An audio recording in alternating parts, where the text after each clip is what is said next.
Please take your seats. The meeting is about to begin. Remember to speak into the microphone, as this meeting is being recorded for public record. Please stand by. We are going on air in 5, 4, 3, 2, 1.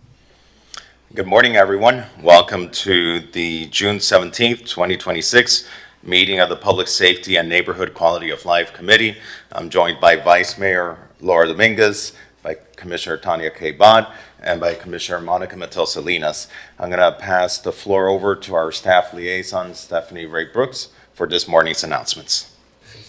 Good morning. Today's Public Safety Neighborhoods Quality of Life Committee meeting is a hybrid meeting. The members of the committee will be physically present at the commission chambers. Members of the public who wish to attend this meeting or provide public comment in person may appear at the commission chambers. Members of the public who want to participate or provide comment virtually during the meeting may join via webinar via Zoom. We also added a supplemental this morning with residents' comments for item number 8, and that is live on the agenda. Thank you, Stephanie. We're going to take today's agenda in the order in which it was printed as usual, and as every committee meeting, we're going to start with a citizens public forum where residents are given 2 minutes to speak on any issue, whether it's on the agenda or not. So residents wishing to speak, feel free to approach the podium. You'll be given two minutes to speak. Residents attending via Zoom, feel free to raise your hand on Zoom and you'll be afforded 2 minutes as well. Good morning, welcome. Good morning, ladies and gentlemen. Thank you. You do such amazing work. I'm so entertained by the depth of the commentary, the questions when I come in here. I did not know really how the public felt about having a bird bath on Belle Isle until I went out to ask. And inadvertently, my questions and my questioning them has created tremendous demand. I was feeding the birds this morning. I was just running out of the car to get that food in there. Oh, well, somebody approaches me. Well, when are we going to get the bird bath? Now they all want a bird bath. It's a sophisticated crowd. I'm willing to increase the amount that I can contribute personally to $3,000 from $2,000 at this point in time. And the only other question I have is, do you think, since this is number 57 on the roster, do you think that this might be heard for discussion today? It's not on the agenda. The item on the agenda for today are those who are listed under items to be heard. And we take the agenda in the order that it's printed. So odds are no. Not today. The items not being heard. It won't be heard today. No. Thank you. I just wanted to let you all know Belle Isle really wants this small, charming thing for our wildlife. Thank you. Thank you for joining us today. Johan Moore, good morning. You have 2 minutes to speak. Good morning, commissioners.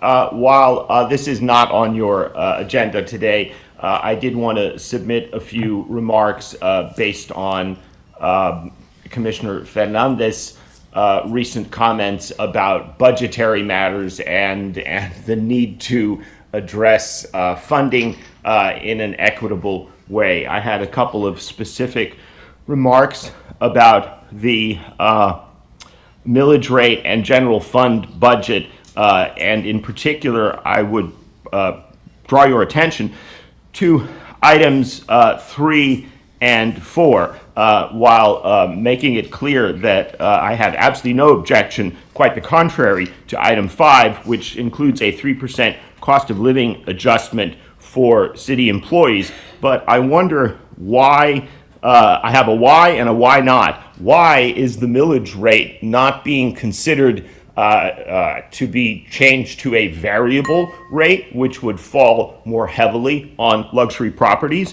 And that's my why not. And my whys are why a 0% increase in the city's health insurance premiums, but 10% increase for police and fire.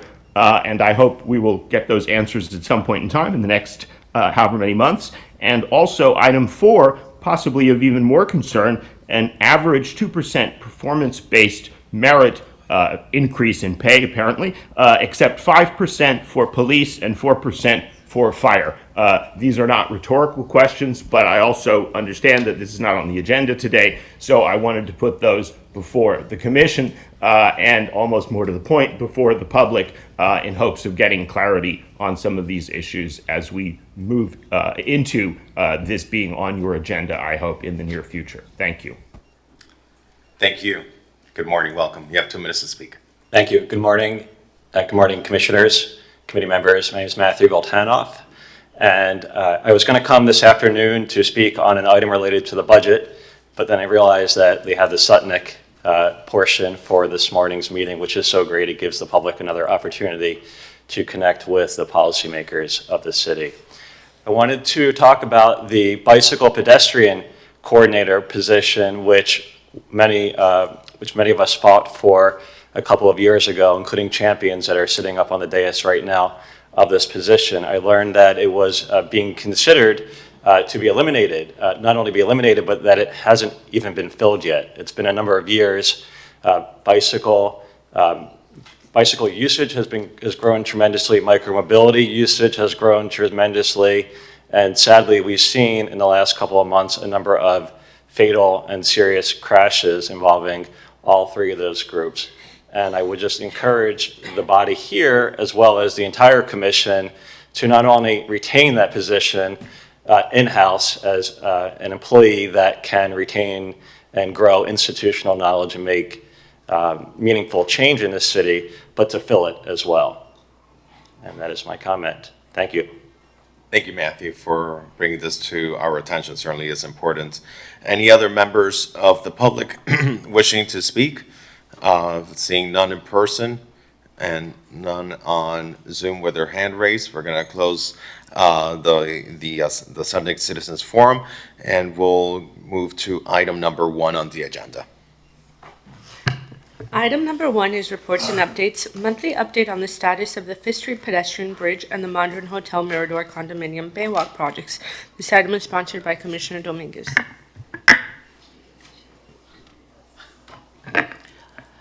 Stephanie, apologies for interrupting. I'm going to ask to defer number 9. So we can show item number 9 as deferred. Good morning, David. You're here on the Fifth Street pedestrian bridge and on the Baywalk projects. Good morning, Mr. Chair, Madam Commissioners. David Gomez, Director of Capital Improvements, here to provide the update on the Baywalk and the Ped Bridge. As you all are aware, the portion of the Ped Bridge that was covered under this update has been completed and open to the public. So that has been ongoing for several weeks now. And the update on the pedestrian bridge as of yesterday afternoon, the developer is in the process of receiving final reports from their consultant later this week. So we should have some direction or some determination next week. They are looking at multiple options and multiple variations on the construction of the bridge itself. So we should have more information for you next week. So, David, it was my understanding this bridge is pre-built. Portions of it are prefabricated, yes. The main structural portions, the beams that cross the MacArthur are scheduled to be prefabricated, yes. Okay, and so now they're looking at potentially rebuilding the bridge? They're looking at any design option that will help them complete the bridge, whether it's changing alignment, changing foundations, changing layout. They're looking at what they can do to make it happen.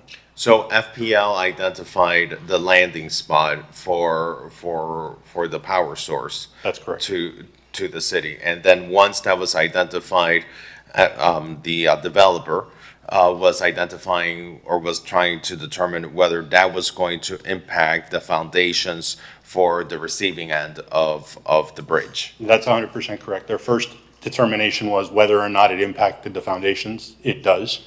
So now the next step is to determine what they can do to work around that FPL then. And that is what the consultant is currently doing, their That's consultant. correct. This isn't the city's consultant. No, this is the developer's consultant. This is so there's no taxpayers' dollars from the city of Miami Beach being spent on a consultant to trying to fix this issue between the developer and FPL. That's correct. Okay, and you said that should be available by when? As of yesterday afternoon, they told us they would have something, they would receive something this week and then deliver it to us next week. Okay. Commissioner Bond. Thank you, Chair. David, I have a couple of questions, one related to what the Chair was just asking about, one related to the other end of the Baywalk. So forgive me, since it's not in the middle of Commissioner Dominguez, Vice Mayor Dominguez's proscribed area. My understanding about the issue with the Bay Walk at the southern end is that it is very close to power lines where nobody is willing to really take ownership of the location of the power lines.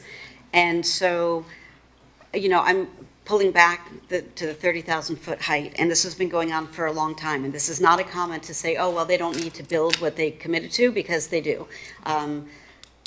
But my question is, if there is even a chance that in constructing the bridge as it is currently imagined, there is a chance that either we will knock out power for an entire section of our very densely populated section of our city for even an afternoon, but it would likely be days or weeks before it got restored.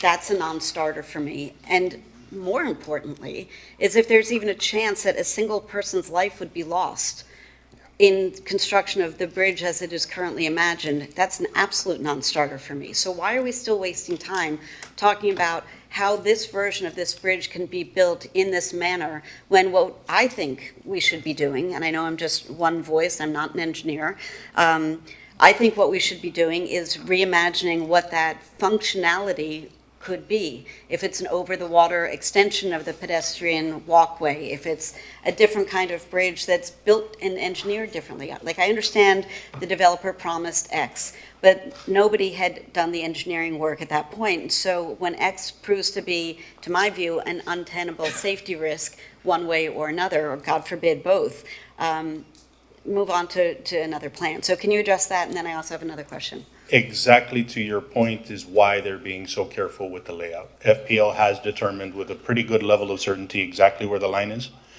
But because of safety factors and wanting to make sure that we don't have the incidents you described, there's a certain clear area that's required around the lines. So that's really what's impacting the foundation layout. If it were a matter of just move the foundation a foot and we could do it, but we're just too close to the line, so we're keeping that safety factor. So when you say FPL has a pretty good degree of certainty, to me that's an oxymoronic statement. Like, certainty is not pretty good. It's either certain or it's not. And pretty good is like, you know, everything is relative and hand grenades and horseshoes, right? What's that expression? So I don't want, I don't want a pretty good certainty. I want ironclad certainty. And I don't know, from what I've been talking about with various parties, it doesn't seem like that certainty can exist. They have provided a survey drawing of the lines, but FPL, like most utilities, will never guarantee that it is exactly where they're showing it. And because of the depth of the line, it's hard to confirm while we're doing the construction. So we have to build in that safety factor to make sure that we're not having the events that you described. The developer is looking at not only how, if it impacts the foundations, how it could be adjusted, but they're also looking at other alternatives. So they are examining or reimagining the potentials. Okay, so because this has been going on for at least since I was elected, and far longer because you guys have worked on it. So why are we still dithering around with this version of the bridge instead of saying, you know what, it would have been beautiful like this, but let's go to another plan? I mean, I know it's not our money, but it is our city's time, our residents' inconvenience, and you know, let's go design something else that's beautiful and functional and doesn't put power supplies and lives at risk. I mean, it just doesn't seem. And if I could add on that, under future items on our agenda, we have item 49 from Commissioner Mateo Salinas to discuss the feasibility of replacing the planned 5th Street pedestrian bridge with an overwater connection linking the Bay Walk south of 5th Street with the Bay Walk north of 5th Street. Commissioner, if you're ready to have that item heard at the next meeting, I'll make sure it gets placed on the agenda for the next meeting. I'm ready. Let's do it. Okay? Yeah, And okay. to your point, Commissioner, we are doing it on a parallel track. We're looking Okay. at multiple options. Okay, perfect. So thank you for that, and Commissioner Mateo Salinas, yay. And then switching to the other end of the Bay Walk, the property Lincoln Bay Towers, talk to me about what's going on, because I'm getting sort of, I'm hearing from residents there that they are not being apprised of what's going on, that they are, they're not being included in the conversations, and as it directly affects their backyard effectively, it seems like they should absolutely be part of the conversation of what's going to be built there, how, when, et cetera. I will need to follow up with you. 1450 Lincoln, which is Lincoln Bay Towers. has been in conversations with the city about that bay walk for a very long time. As a matter of fact, I think you helped us broker a deal with the layout, regarding the layout long ago. That is now I don't think that was me, but, so give the credit to somebody who actually did the work. That is now part of the development responsibilities of the developer for the 1250 West Avenue. And they have been, as a matter of fact, I think just last week, at the request of Lincoln Bay Towers, a meeting was canceled where they were going to go over the presentation of the proposed bay walk. We are working through our Neighborhood Affairs Division and the developer to have those conversations and present to them whatever layouts we can provide. And are you meeting with the board first and then the full? Yes, ma'am. Okay, so conversations are moving Yep. forward. Thank you for that update. I appreciate that. Thank you, Commissioner Bond. Vice Mayor Dominguez.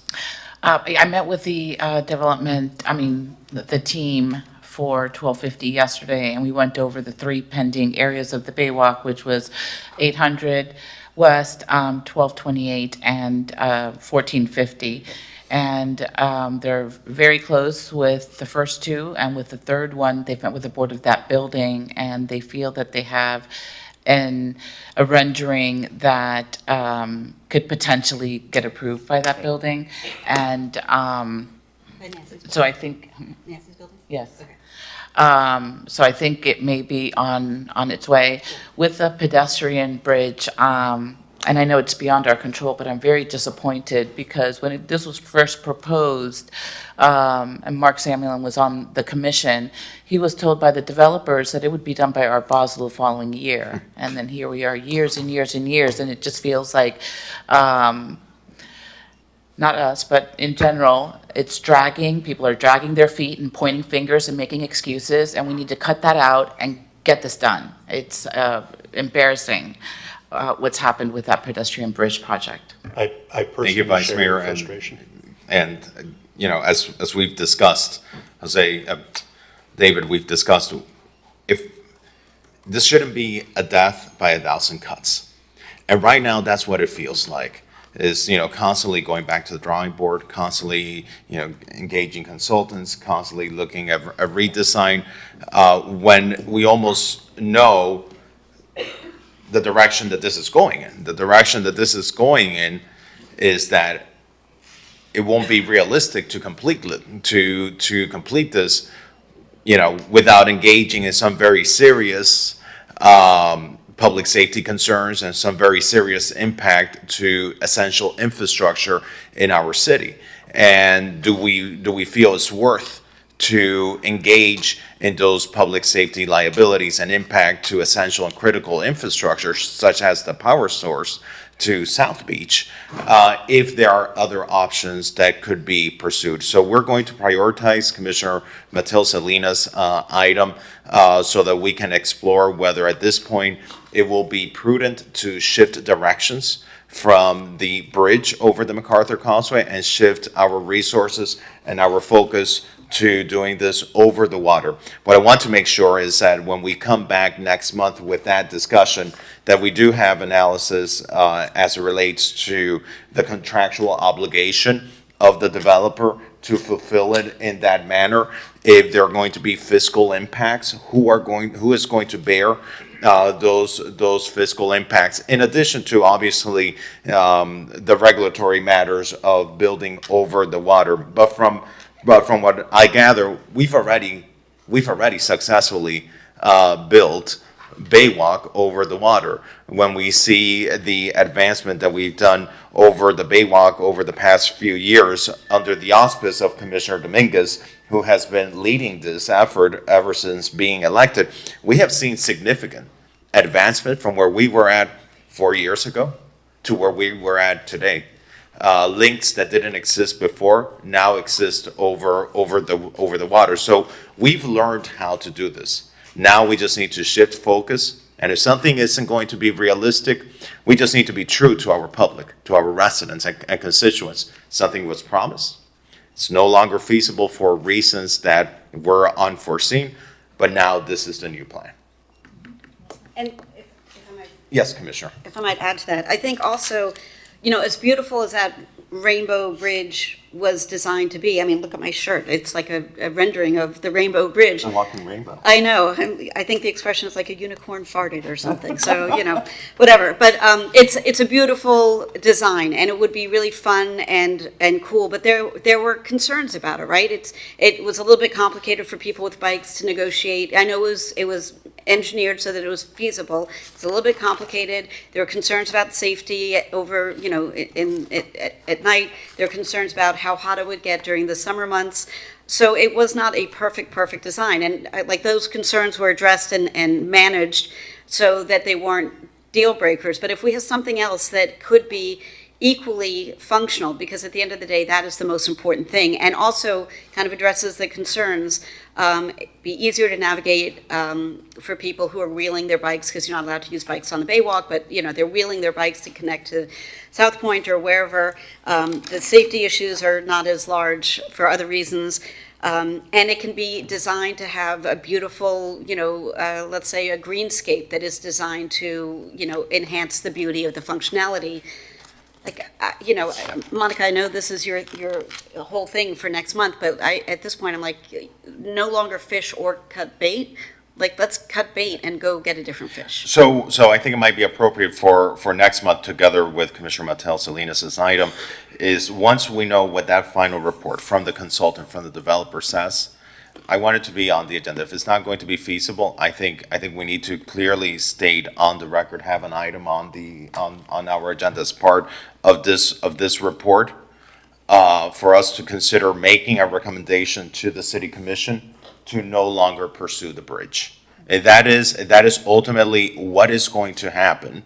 Let's just pull this Band-Aid. Let's be transparent with our residents, and let's stop wasting the developer's time and our staff time, which is ultimately our staff time, is taxpayer money. And let's just be ready at the next month to say, the Public Safety Committee is moving to recommend that we no longer pursue the bridge, and send that back to the full commission so that we can then focus all of our efforts into what could truly be the realistic path forward. Is the next neighborhoods committee meeting before the next commission meeting in July? And if you all want to have just a special meeting on that, just on that issue, I'm happy to accommodate it, just because I do think this has just been lingering on for way too long. I think we all know what's going to happen, and I think it's just, it's just a bureaucracy, the steps over the steps, and the consultants and the reports and the engineers that we just go through before getting to the final destination that I think we all feel in our gut, we know what's going to be. All right. Agreed. I mean, I'm still hopeful that we can get that bridge done the way it was intended to be. And so until I hear the final verdict, I don't want to pull the Band-Aid, because I don't like the under the MacArthur Causeway. I think that's dangerous. Right. The safety concern. And I understand that, and so I just, my concern is if the infrastructure, if our power supply to the city is going to be affected, that supersedes everything else for me. So we can show this item completed for today and being brought back at our next meeting. If the committee wishes to have a special meeting once we get the report, so that we know which direction this is going in, I'm happy to convene a special meeting. All right, great. Thank you, David. Let's proceed to item number 2. Item number 2 is the monthly updates on the status of ongoing and future projects involving the use of the Leonard Horowitz color palette for Art Deco building restorations in collaboration with Barbara Hulenicki. This item was sponsored by Commissioner Dominguez. Commissioner Dominguez, this is your item. Good morning, Mr. Chair, Commissioners. Frank Garcia, Facilities Management Division Director. At the May 13th Public Safety and Neighborhood Quality of Life Committee meeting, the committee directed administration to prepare renderings for the painting of the 2 beachfront restroom pavilions located at 6th and 14th Streets respectively. The Facilities Management Division subsequently conferred with the Planning Department to select potential colors for the repainting of the restroom pavilions. The proposed renderings and color selections have been included in the memo for the committee's review, and I believe PJ can bring those up for us from the control room. Thank you, PJ. I'm trying to remember if this is Sixth. It's Sixth Street. That's Sixth Street, yeah. As evidenced by the big block signage on top of. And as we're looking at these items, this is in collaboration with Barbara Hulaniki and, No, ma'am. The colors for these renderings came from our planning department. I personally conferred with our incoming planning director, currently our chief architecture and historic preservation officer, Ms. Debbie Tackett. And so she helped select these colors, and we put together these renderings. PJ, next. And this item is Barbara Hulaniki. But I think at the last committee meeting, the staff sought feedback from the committee, and the committee responded saying we were fine if they wanted to confer with planning staff instead of yes. speaking with Ms. Hulaniki. That was the feedback that the Is committee she still provided. getting her fee? Thank you, I Mr. don't- Chair. And Commissioner, I should add that the total cost for this project currently stands at $8,400 for both restroom pavilions, exclusive of any consulting fees.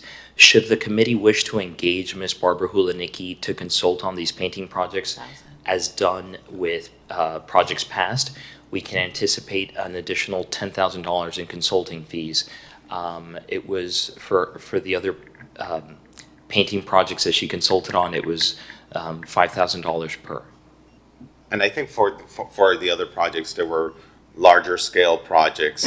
And so perhaps, it was beautifully done, and her input truly contributed to the outcome of it. These are smaller scale projects, and if we have our in-house historic preservation officer providing guidance, I wouldn't want to more than double the cost when we have good feedback from our staff. All right, so the item specifically says ongoing projects in collaboration with Barbara Hulaniki. So if something does not involve her, it probably shouldn't be mentioned under the Barbara Hulaniki item. And I believe that economic development is working on locations where we can do the Barbara Hulaniki. So that's what I want as part of the update for the next time. Yes, ma'am. And if it doesn't include Barbara, then don't bring it up, because this item is specifically her collaborations.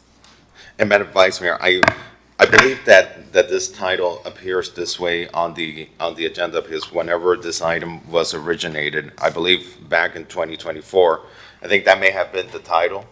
And at the last meeting, staff asked the committee if we wanted to continue with these two buildings with the guidance of Ms. Hulaniki, and the committee provided the feedback that it was okay perhaps not to engage Ms. Hulaniki just with these two bathrooms. That's not to say that Right, for and other I picked larger up this scale. item from a former commissioner. I'm now the sponsor, so making decisions when the sponsor isn't there to defend the item. I had a family emergency and was unable to attend, so maybe for the next time, if the sponsor's not there to defend it before slashing it, making large changes, defer it so that the sponsor can speak up on the item, like I'm doing now.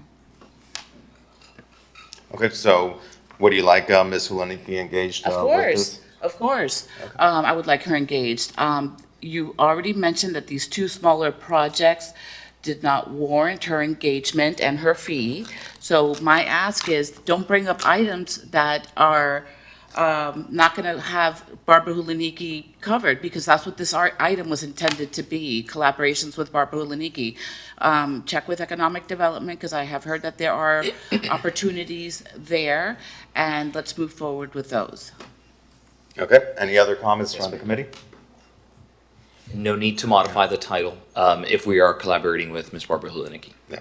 Commissioner, would you still like to proceed with these two restrooms on Loomis Park? Yes? I'm sorry, can you pull up the renderings again? PJ, can you give us a hand with, yeah, thank you. I think there's 4 such renderings if you want to scroll through those. Thank you.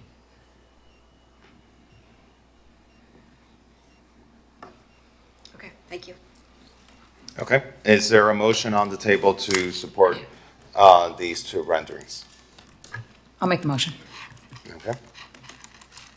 Is there a second? Not officially on the committee. as yet. Okay. With that, let's show this moving forward. And colleagues, if there's ever an item on the agenda that you do not want to be heard, just, let us know. We always try to be as accommodating as we can. Items only get placed on the agenda if the sponsor is okay with the item being placed on the agenda. And if the sponsor does not want an item heard, as we did today with item number 9, that the sponsor requested for it not to be heard today, then it will not be heard.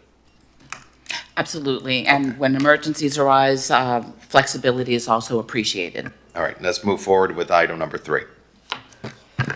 Item number 3 is discuss reimagining the traffic pattern at the 63rd Street, Indian Creek, and Collins Avenue intersection to enhance pedestrian and micromobility devices operator safety. This item is sponsored by Commissioner Bott.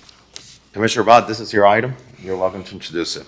Thank you. Jose will go through the heavy lifting of this item because like everything Jose and I work on together, it's not easy, so I'll let him do the hard part of this. But the 63rd Street intersection, where you go across 63rd Street and then either go north or south on Indian Creek or cross over to Collins, is complicated and congested a lot of the time during, or most of the time during rush hour. But even when it's not congested, it is not easy to navigate if you are on foot or on a bike or a micromobility device, just because of the way it was designed, which is car-centric for obvious reasons. So the challenge is there an opportunity to reimagine how it could work without negatively impacting traffic, vehicular traffic, but also enhancing pedestrian and micromobility safety.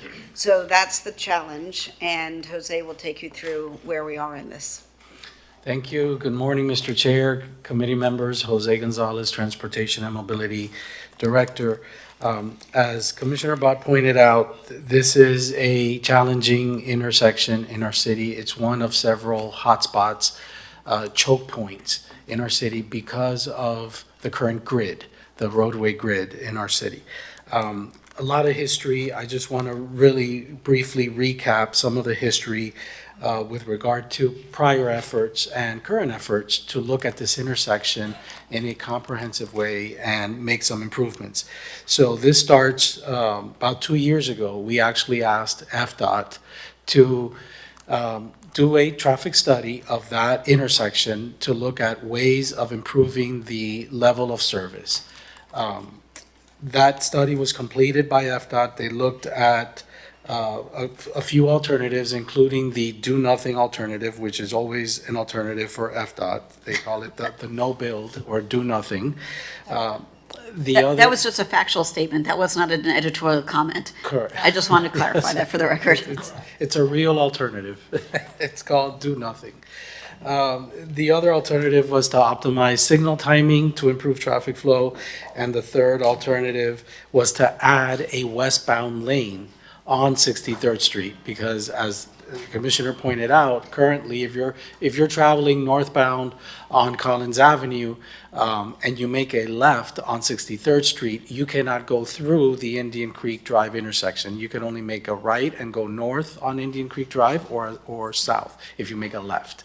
So it's a key movement to go west. 63rd Street is one of the few east-west primary thoroughfares in our city. So it would be beneficial to have 63rd Street punch through the Indian Creek Drive intersection so drivers can proceed westbound. And so that study unfortunately led to FDOT recommending that nothing be done at that intersection for the reason that for a new left turn, for a new westbound lane to be accommodated at the intersection. I'm gonna ask to pause because I'm not a voting member on this, and, okay.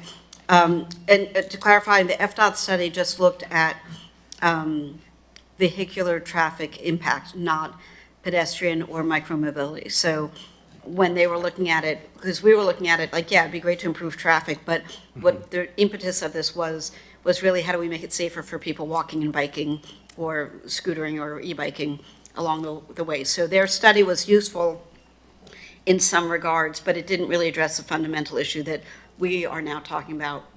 They did the study a couple of years ago. We just started talking about it recently. So I want to just point that out to my colleagues on the dais and to anybody listening, that it is useful to have the FDOT study, but it wasn't undertaken under the auspices of how do we make it safer for pedestrians and alternative traffic modalities.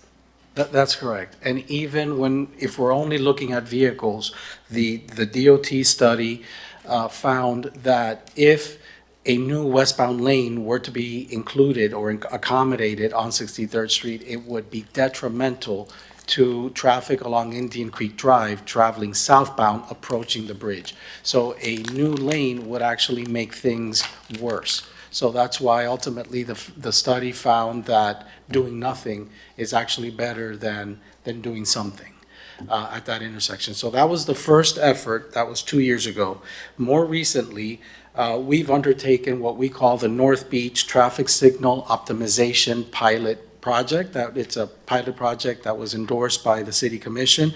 And what that is doing, it's looking at the network of streets in North Beach, including Abbott, including Harding, Indian Creek Drive, 71st Street, 69th Street. It's looking at that whole grid and trying to see how to coordinate signal timing in a way that the entire grid flows better. Because what's happened over the years is that different efforts have focused on a particular corridor, such as Abbott Avenue. And so Abbott Avenue may be improved north-south, but it may adversely affect 69th Street going east-west. So they've been very isolated intersection or corridor-specific evaluations. What we're doing now is looking at really that portion of North Beach, which is so congested, on a daily basis, particularly during morning and afternoon rush periods. We're towards the tail end of that pilot project. The next step is a key step, which is bringing to the county the recommendations that we found to improve traffic flow, because as you all know, ultimately Miami-Dade County has jurisdiction over traffic signal control, timing. So our consultant identified some improvements there from a network perspective, and we're getting ready to present those to the county, hopefully if they endorse it, for implementation. And then the whole area will flow a little better. And just to give a little color commentary on that, for instance, everyone knows about the north-south Indian Creek crossing 71st going up to Dickens, because everyone sat in that terrible traffic or knows somebody who sat in that terrible traffic. But for instance, going from the Carillon to Indian Creek can sometimes take 20 minutes, and that's 3 blocks. So, that's not acceptable. So clearly something is amiss. So the third and last effort that I'd like to briefly touch upon is something that is just getting off the ground as we speak, and that is to engage the University of Texas to do a comprehensive look into North Beach. And that would be a comprehensive evaluation that would look at all modes, not just vehicles, but pedestrian safety, bicycle safety, and micromobility safety. And we are collaborating with our Public Works Department. We reached out to several universities, had interviews with them, asked them questions, and they were all fantastic. Out of the universities, and I believe it was about 4 or 5 that we reached out to, University of Texas at Austin, really shone through. We believe they've got the resources and the right approach for our city. They're not only going to look at this as a regular traffic study, as a traffic engineer would look at it, but they're going to look at it from a behavioral perspective to see how we can, perhaps not just change traffic patterns within this area, but also behavior through different strategies, and they've done this work for other cities in the country. So we're excited about that. We still need to go through a procurement process for that. So right now, we're having the discussions with the preferred university, which is the University of Texas, and we're seeing how we can potentially move that effort along. So those are the three efforts that I wanted to touch upon that focused on this area. So there hasn't been a lack of focus.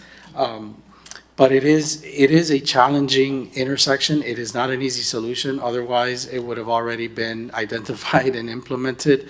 And it's a balance. It's a careful balance, because if you improve traffic, it may be at the expense of either, including a bicycle lane or micromobility facility. So it needs to be carefully looked at, and we believe we have a plan to do that going forward. Do you need anything legislatively from us to present the traffic findings, the traffic study findings to the county? Would it be useful to have something from the commission, or are you just going to keep working your magic and keep us posted? Let us have the first meeting with the county staff and see how it goes. If they're open-minded and open to changes, because some of the changes are pretty drastic. Some of those signal timing plans for some of these streets up there have been in place for decades and haven't been refreshed. And there's so much more development now. There's so much change in that area, but yet the signal timing plans have remained predominantly the same for many years. So we're going to have that conversation with county staff first, and then, Commissioner, we brief you periodically on this effort. We'll let you know how it goes, and if we need a city commission resolution, that has proven to be helpful in the past. What is your time frame to go to the county with these findings and the procurement for the UT Austin vendor?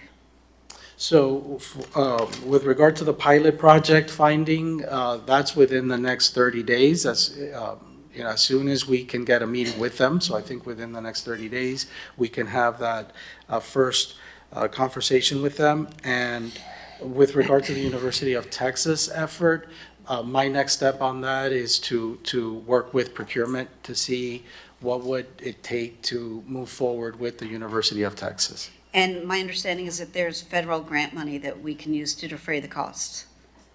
Is that? I'm not, at the moment, I can't Federal- think of a No? grant Okay, I thought program, I'd but. been told that by somebody, but okay. But funding will be an issue, presuming that we can move forward with the University of Texas once we finalize the scope and the price proposal. Obviously, this is not something that's already cooked into our budget, so Right. we'd be I approaching. thought it was something that UT Austin had, we can talk about it offline. I thought there was something there to help defray some of the net costs. Okay, so through the chair, if we can keep this here. Sure. And just get an update in the next month? And I appreciate you bringing this item forward. Over the past 5 years, there have been 175 accidents at this intersection. May I speak, please? Yes, of course. We always open up items to members of the public wishing to speak. So, yes, That you're would be welcome. me. I'm Myra Diaz Baracavoli. Thank you for allowing us this time. I just want to add, I didn't realize this item was going to be on the agenda, but I want to add that some years back, there was an overpass, you all recall, on 63rd Street. It was taken down. The conversations with FDOT in the city before that overpass was taken down included such things as no truck traffic going through Alton Road, heading westbound and then heading southbound on Alton to get to Julia Tuttle. That truck traffic was going to continue or stay go to Collins Avenue if they were heading southbound. Right now, if you are on Indian Creek heading southbound, you have 4 lanes of traffic. 2 lanes go into 63rd Street, ultimately Alton Road, and then 2 lanes into Collins Avenue, which is a 5-lane road when you include the turning lane. and it is also a multifamily commercial zoned street. Alton is single-family. It doesn't appear to us as Alton Road residents that we should have the same amount of traffic pushed towards Alton as you have going into Collins Avenue. So if you can include some of that into your study, because I think one lane would be more than sufficient, considering the zoning and the types of dwellings on each road. Additionally, I understand that there is timing on the lights that are monitored by Dade County. However, the timing on the lights that take you into 63rd Street when you're heading southbound do not change that frequently. It's more of a continuous flow of traffic. At least it feels that way. And so it appears to even have more traffic going into Alton than you have going into Collins Avenue. So much so that in the mornings, when you're by Mount Sinai, in the morning is when the traffic heads north or heads south on Alton. The cars line up sometimes 4 or 5 blocks before they get to the intersection by Sinai to eventually get into the Julia Tuttle Causeway. So if you could look at those items, the no truck signage, unless you were servicing something on Alton, and the timing of those lights, and the reduction of one lane heading westbound. Thank you. And 63rd Street. Myra, how effective was that in the past when the no truck signage, was that? It was never implemented. It was never It implemented? was just talk. Okay, Remember, we were just dealing with FDOT and saying, this is what we want. What we wanted, what was agreed to, ended up being differently. understood. Thank you. Thank you. I see Tricia with her hand raised on Zoom. Welcome, Tricia. You have 2 minutes to speak.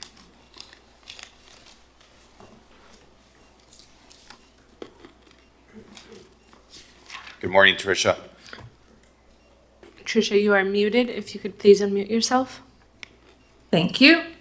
Hi, sorry about that. Tricia Hopkins, I've lived on Alton Road for over 30 years, and I have to agree with Myra that when that overpass came down, all of a sudden, every single 18-wheeler is on Alton Road, heading southbound to get onto Julia Tuttle or going northbound. And it is really a detriment to our neighborhood because they don't follow the speed limits, and it's very difficult. And it also adds to the problem that's agenda number 8 with the trucks coming through. So I just wanted to agree with that I don't believe that all those trucks should be coming down or being sent towards us. It should also be bearing on Collins Avenue. Thank you. Thank you, Tricia. Any other members of the public wishing to speak on this item? If you're on Zoom, you can raise your hand on Zoom. Let me ask our staff, is this something that has been explored? Have you, or do we even have the ability to limit these larger trucks from going down Alton Road towards 63rd Street? It's not been explored in recent years. As Resident Myra pointed out, it was, I think, a topic of discussion many years ago and then never got implemented. Quite honestly, it was many years ago, before even my time. I can't remember. I don't know why FDOT chose to not implement the truck restrictions along Alton Road, but it's been many years, so we can revisit that with FDOT. Commissioner Matos Salinas. So if the trucks, are we talking southbound or northbound Alton, or both? Southbound From North Beach to, because they have to get on the Tuttle, so if we make them go down Collins, then they'll cross 41st Street? And so we want to now further back up 41st Street with semis and trucks heading out of the city. That's probably why, would be my guess. That may be why, but at the end of the day, 41st Street is a commercial road, and it has more lanes than Alton Road. And they have also built-in speed control, which Alton Road does not have. The built-in speed control are the school zones for Nautilus, Temple Beth Shalom, and North Beach Elementary School. You are only allowed to go at a certain speed in the morning, 20 miles per hour. We don't have that on Alton. So I would they support end up something going- on Alton Road, but I wouldn't support the trucks being forced to go down 41st Street, because 41st Street is at capacity right now, and it backs up all the way, all of the condo buildings on Collins Corridor as well, they're impacted by that, and they can't move either. And it's also We very can't- highly pedestrian as well. I think. But and- we and- can't move out of our driveways in the morning. And we understand. And our traffic Yeah, that is backs an up issue. 5 blocks. Yeah, but perhaps, as Commissioner Matos Salinas is mentioning, an alternative that could be explored as well is the speed. The speed of the vehicles, because if, a lot of times the problems emerge from Waze, Speed. from Google, that send these vehicles down certain streets, and if you can go faster on Alton Road as opposed to another street, or of the same speed, or you're not being limited by the speed, then they'll send you down that way. So I do think, to the extent that we could look at the speed of a street like Alton Road, where you have single-family homes, I think generally, any street that is primarily residential, Alton Road, North Bay Road, streets like Prairie Avenue. Lagor's and Drive, Pine Tree Lagor's Drive. Pine Tree, these are all primarily residential, single-family homes. You have families living there with children. In general, we should be looking to have a lower speed limit in those areas, and perhaps that can encourage the behavior that we are looking for from these trucks, as opposed to saying trucks won't be allowed to go down the street. Well, I could see how, from a regulatory perspective, they might not be able to allow them. But if everyone, regardless of the type of vehicle, is held to the same standard of a lower speed limit, that might perhaps yield, some of the outcomes that Commissioner, that you're looking correct, for. but we have a 30-mile-per-hour speed limit on Alton Road.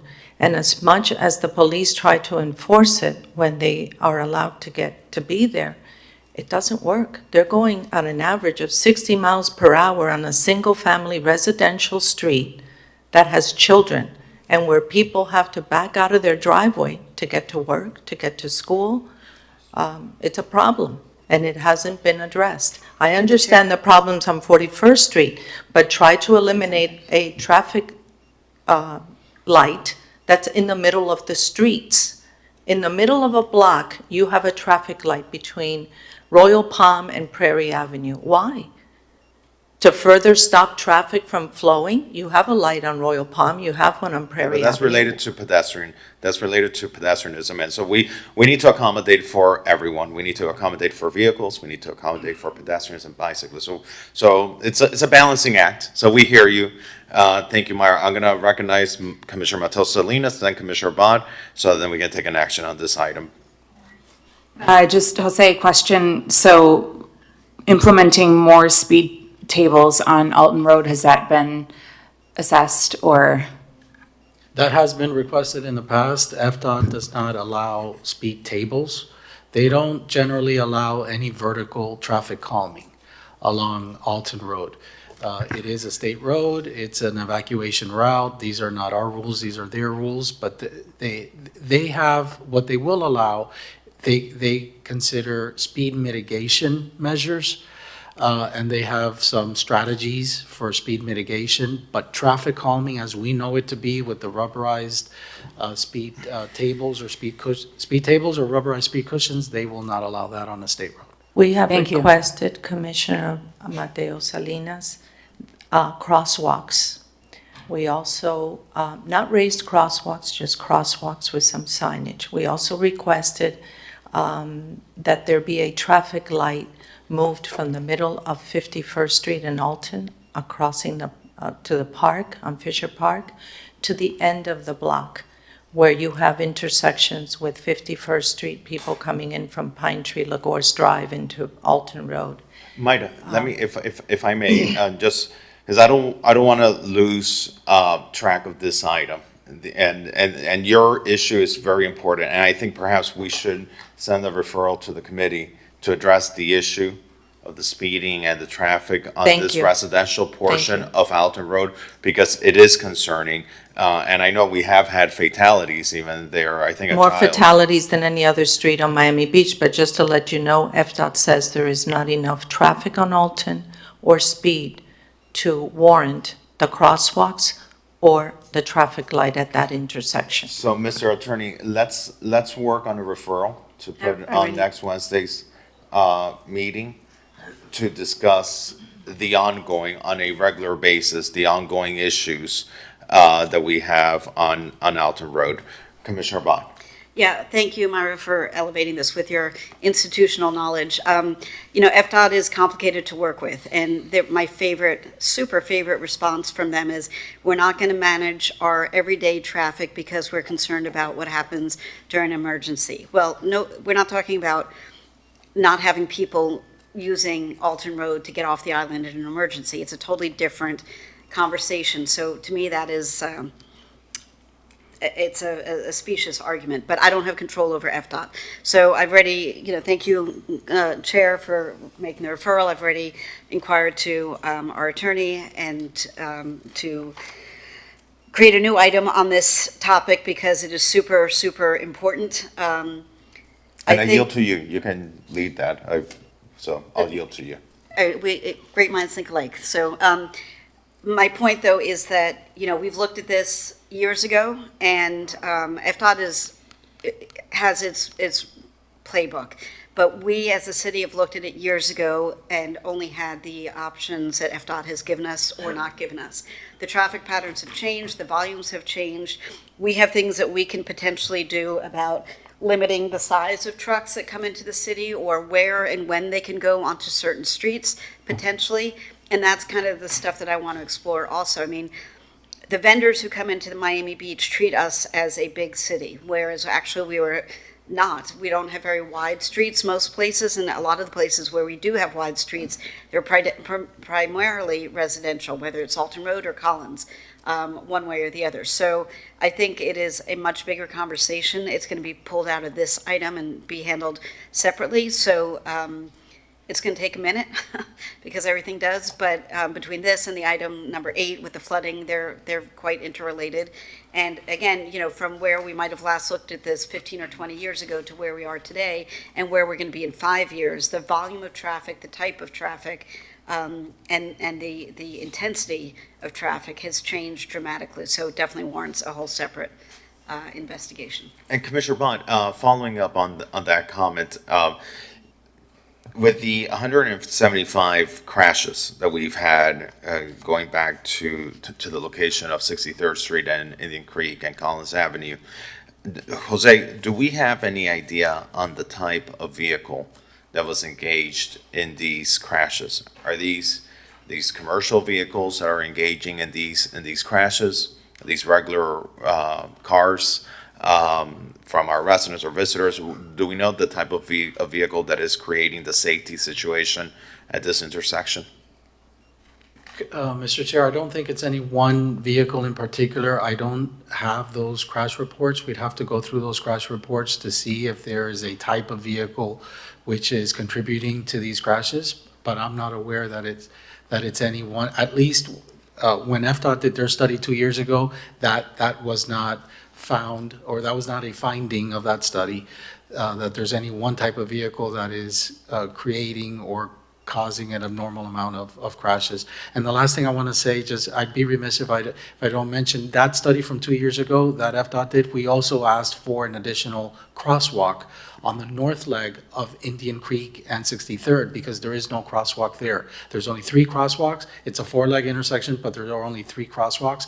And they also did not support that adding a crosswalk on the north leg because it would be detrimental to the level of service, the operations, mainly for vehicles at the intersection.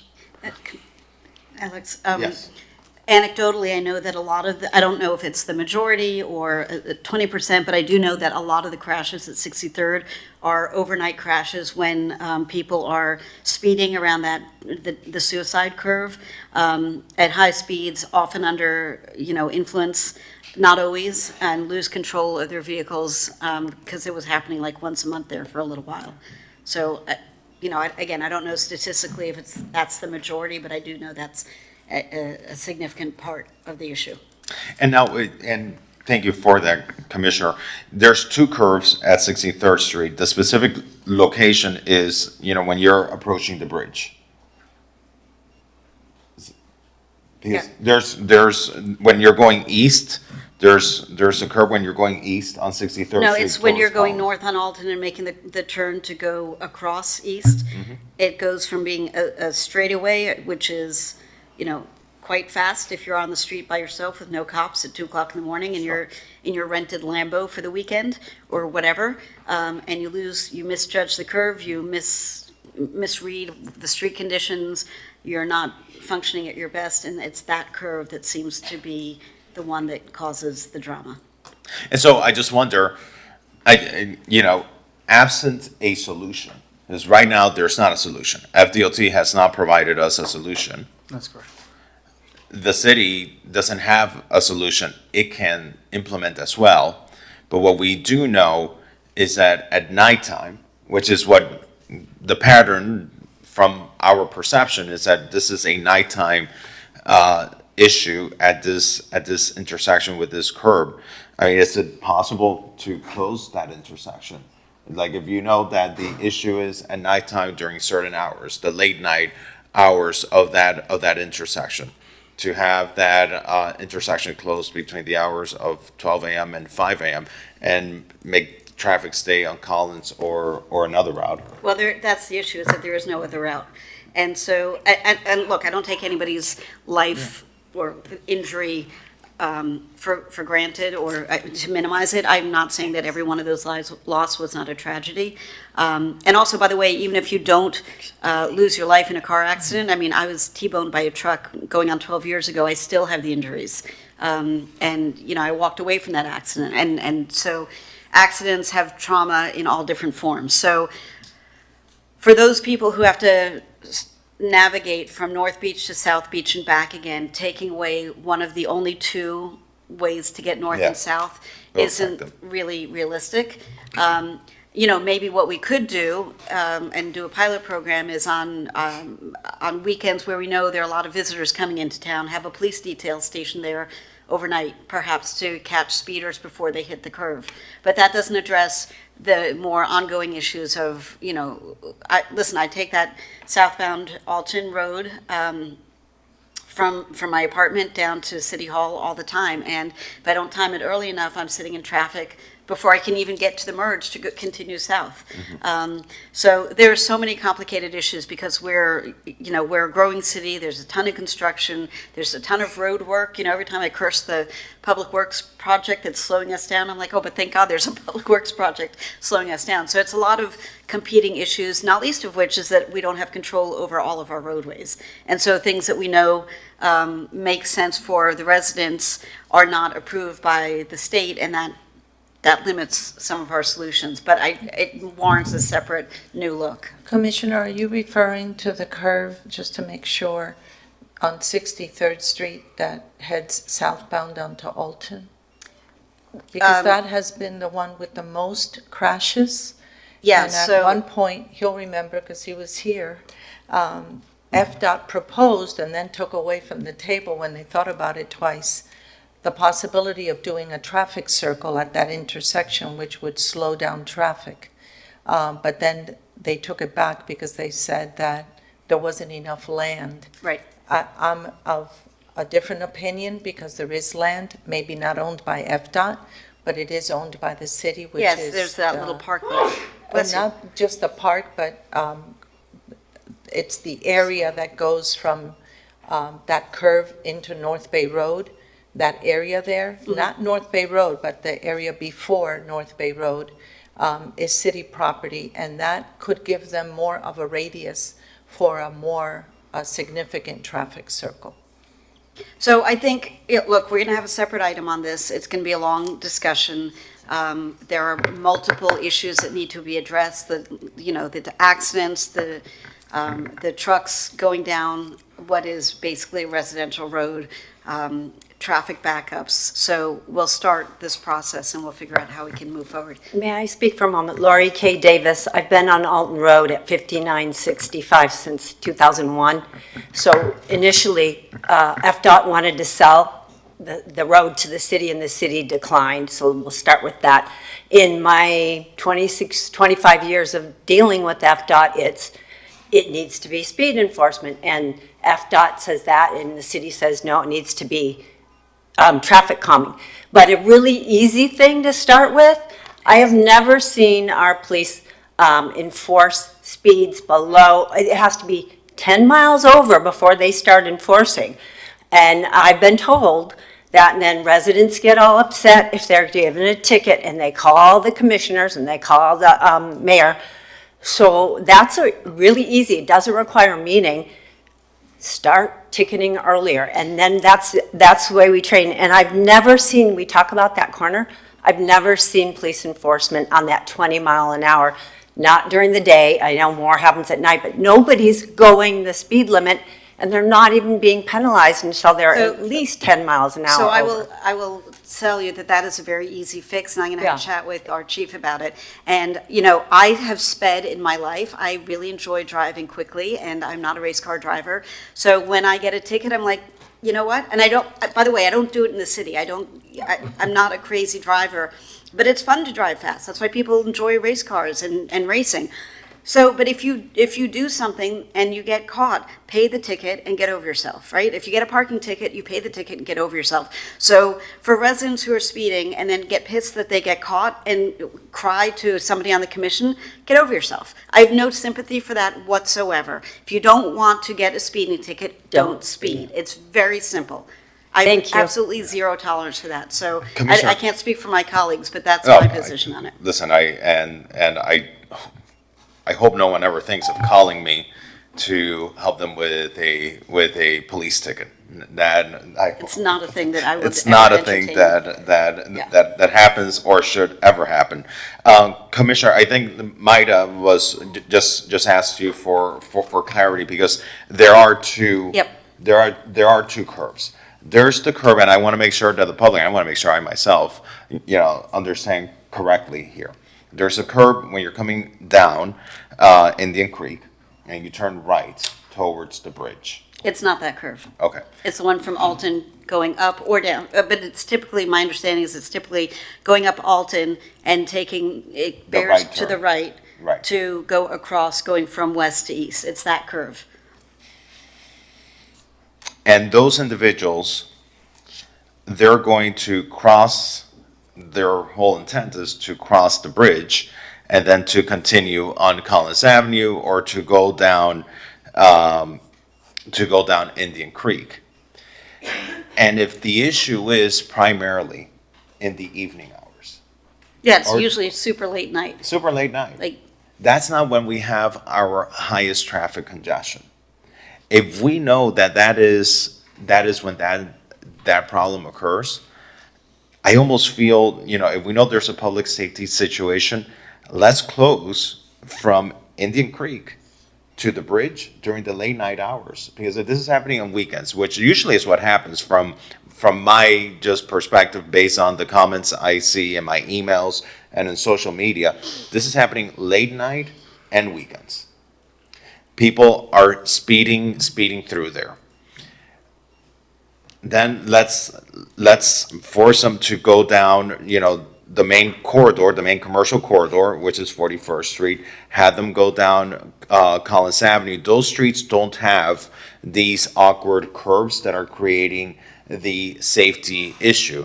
And perhaps it might be prudent just to consider that schedule during weekends between the hours of midnight and 5 a.m. I'm just throwing a number out there without seeing what the data represents. Perhaps we should go back to the data to make it more analytical, say, from the east portion of the bridge to the west side of Indian Creek, it's going to be closed, and you just can't cut through there. You have to go down 41st Street, you have to go down Collins Avenue. the challenge is that sometimes, and I suppose we could coordinate this, so I'm not saying no, but just to put out there, I have gone north on Collins coming up from 41st, and there are nights when there's an event at the Fontainebleau or multiple events at the Fontainebleau and at the Soho House, so there are black cars lining up and blocking all of that.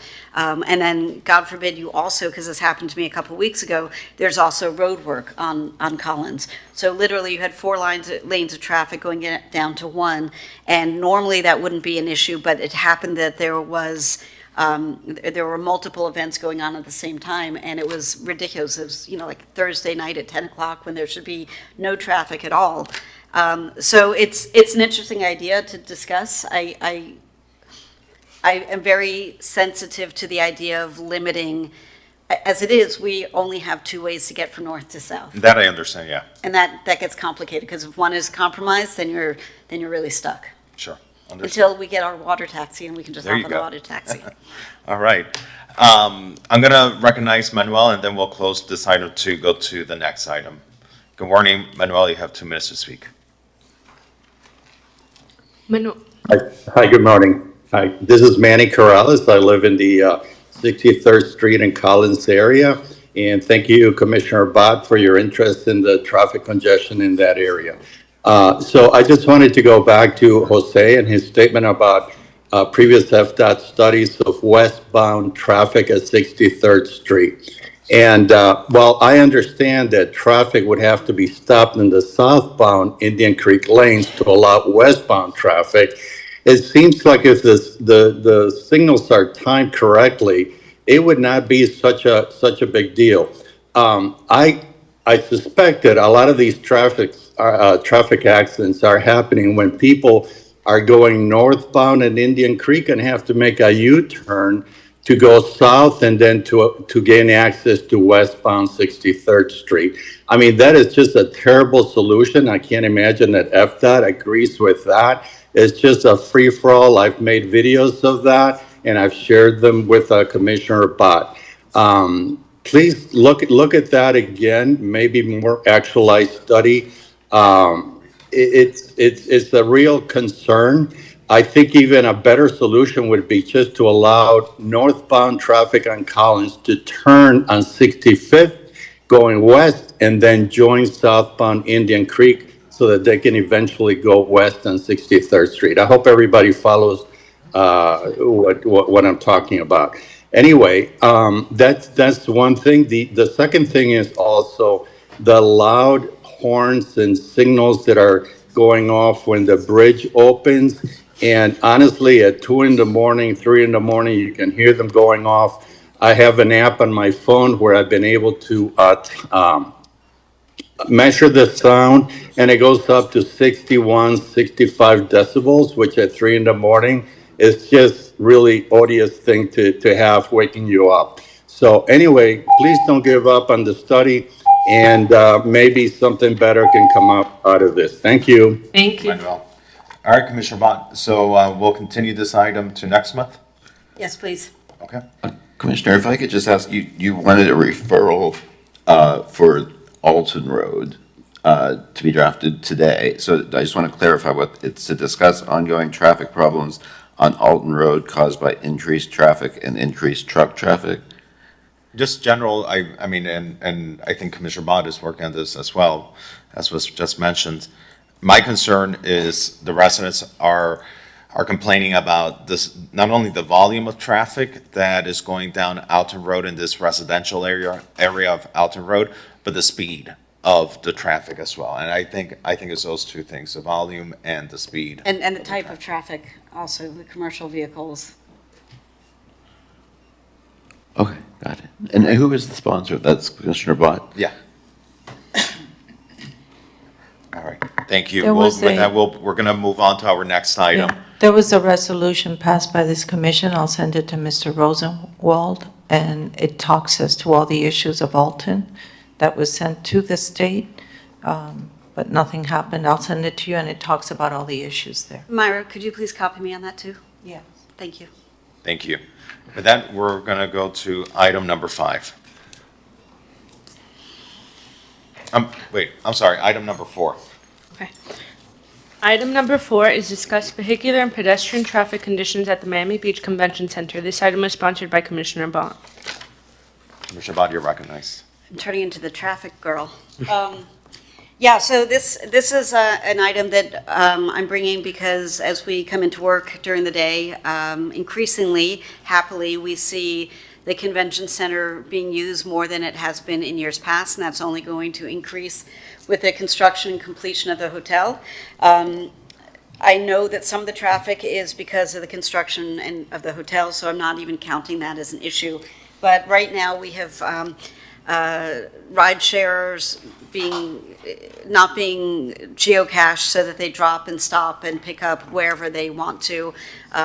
People are wandering across the cross streets, out of the side streets across, regardless of where the actual crosswalks are. There's confusion. I've seen people making a left turn to go north on Convention Center Drive, not realizing that they are making an incorrect turn into oncoming traffic, a lane of oncoming traffic. It's just complicated, it's messy, it's only going to get worse. People trying to get from Convention Center Drive into the garage and getting backed up there because it's slow. I think we just need to do, now that we know what the scope is going to look like, I think we need to do a comprehensive review of this area of town center, of city center rather, and look at how to manage ride share, how to better mark the road so people know where they go, deal with the queuing of picking up or trying to get in and out of the garage, deal with people trying to cross from Pride Park or other parts on the west side of Convention Center Drive, and just figure this out better. It doesn't seem to be as big of an issue on the other side of the Convention Center on Washington. So it's really, you see people streaming towards the convention center in the mornings and streaming back out when the convention ends for the day on this side of the street much more than, this side of the convention center much more than you do on the other side. So that's the impetus for this. All right, thank you, Commissioner. So just very briefly, there's several factors that are contributing and creating the perfect storm, if you will, in this area of Convention Center Drive, 17th, and along Convention Center Drive, not the least of which is the construction, the ongoing construction, which has reconfigured the lanes on Convention Center Drive approaching 17th Street. It constrained them as well. It's even more challenging now to make a turn if you're coming from 17th Street and you want to make a right turn onto Convention Center Drive, or even if you're coming from the other side of 17th Street. Turns are now more difficult to maneuver because of the constrained space as a result of the hotel construction. So that is, certainly not helping the situation. As a result of that, we did something which is good for pedestrians. We implemented a diagonal crosswalk, which has helped pedestrian traffic. However, that diagonal crosswalk, because a diagonal crosswalk is longer than a perpendicular crosswalk, requires more time for pedestrians, which means less time for vehicles to go through the intersection. So again, a delicate balancing act there, but we needed to do that diagonal crosswalk in order to accommodate safe pedestrian movements from the south side of 17th Street to the north side of 17th Street. Yeah, a lot of different issues. Ride share is also part of the friction that's caused there along Convention Center Drive. One of the things that we outlined here that we could do going forward is try to establish some sort of a program in collaboration with our parking department and rideshare companies to identify areas that could be geofenced for rideshare pickup and drop off. It's been tried in the past. Sometimes it's successful. It's worked better than others. It's been tried more than once, but I think we need to really identify a real plan that will work for rideshares, both pickup and drop off. And I think that will help a lot of the friction there, because I'm sure we've all got caught behind a rideshare that just decides to stop on the one lane going southbound on Convention Center Drive to pick up and drop off. And then I myself have driven on the opposite lane of traffic to go around that right share. And Jose, I mean, perhaps for the drop-off, it might be difficult to manage because you just never know where a passenger will tell a driver to drop them off at. Might be mid-block or might go to the destination. But most certainly for the pickup, if we work with the ride-share companies, at least on the pickup, you won't have mid-block pickups from the ride-share company. So, most certainly to the point that we can stop these mid-block vehicles stopping, it might be helpful to explore that. For sure. In addition to, the other thing that is, to me, very obvious and that going southbound, you have a southbound lane, only one, with a northbound lane just to the east of it, and then the median.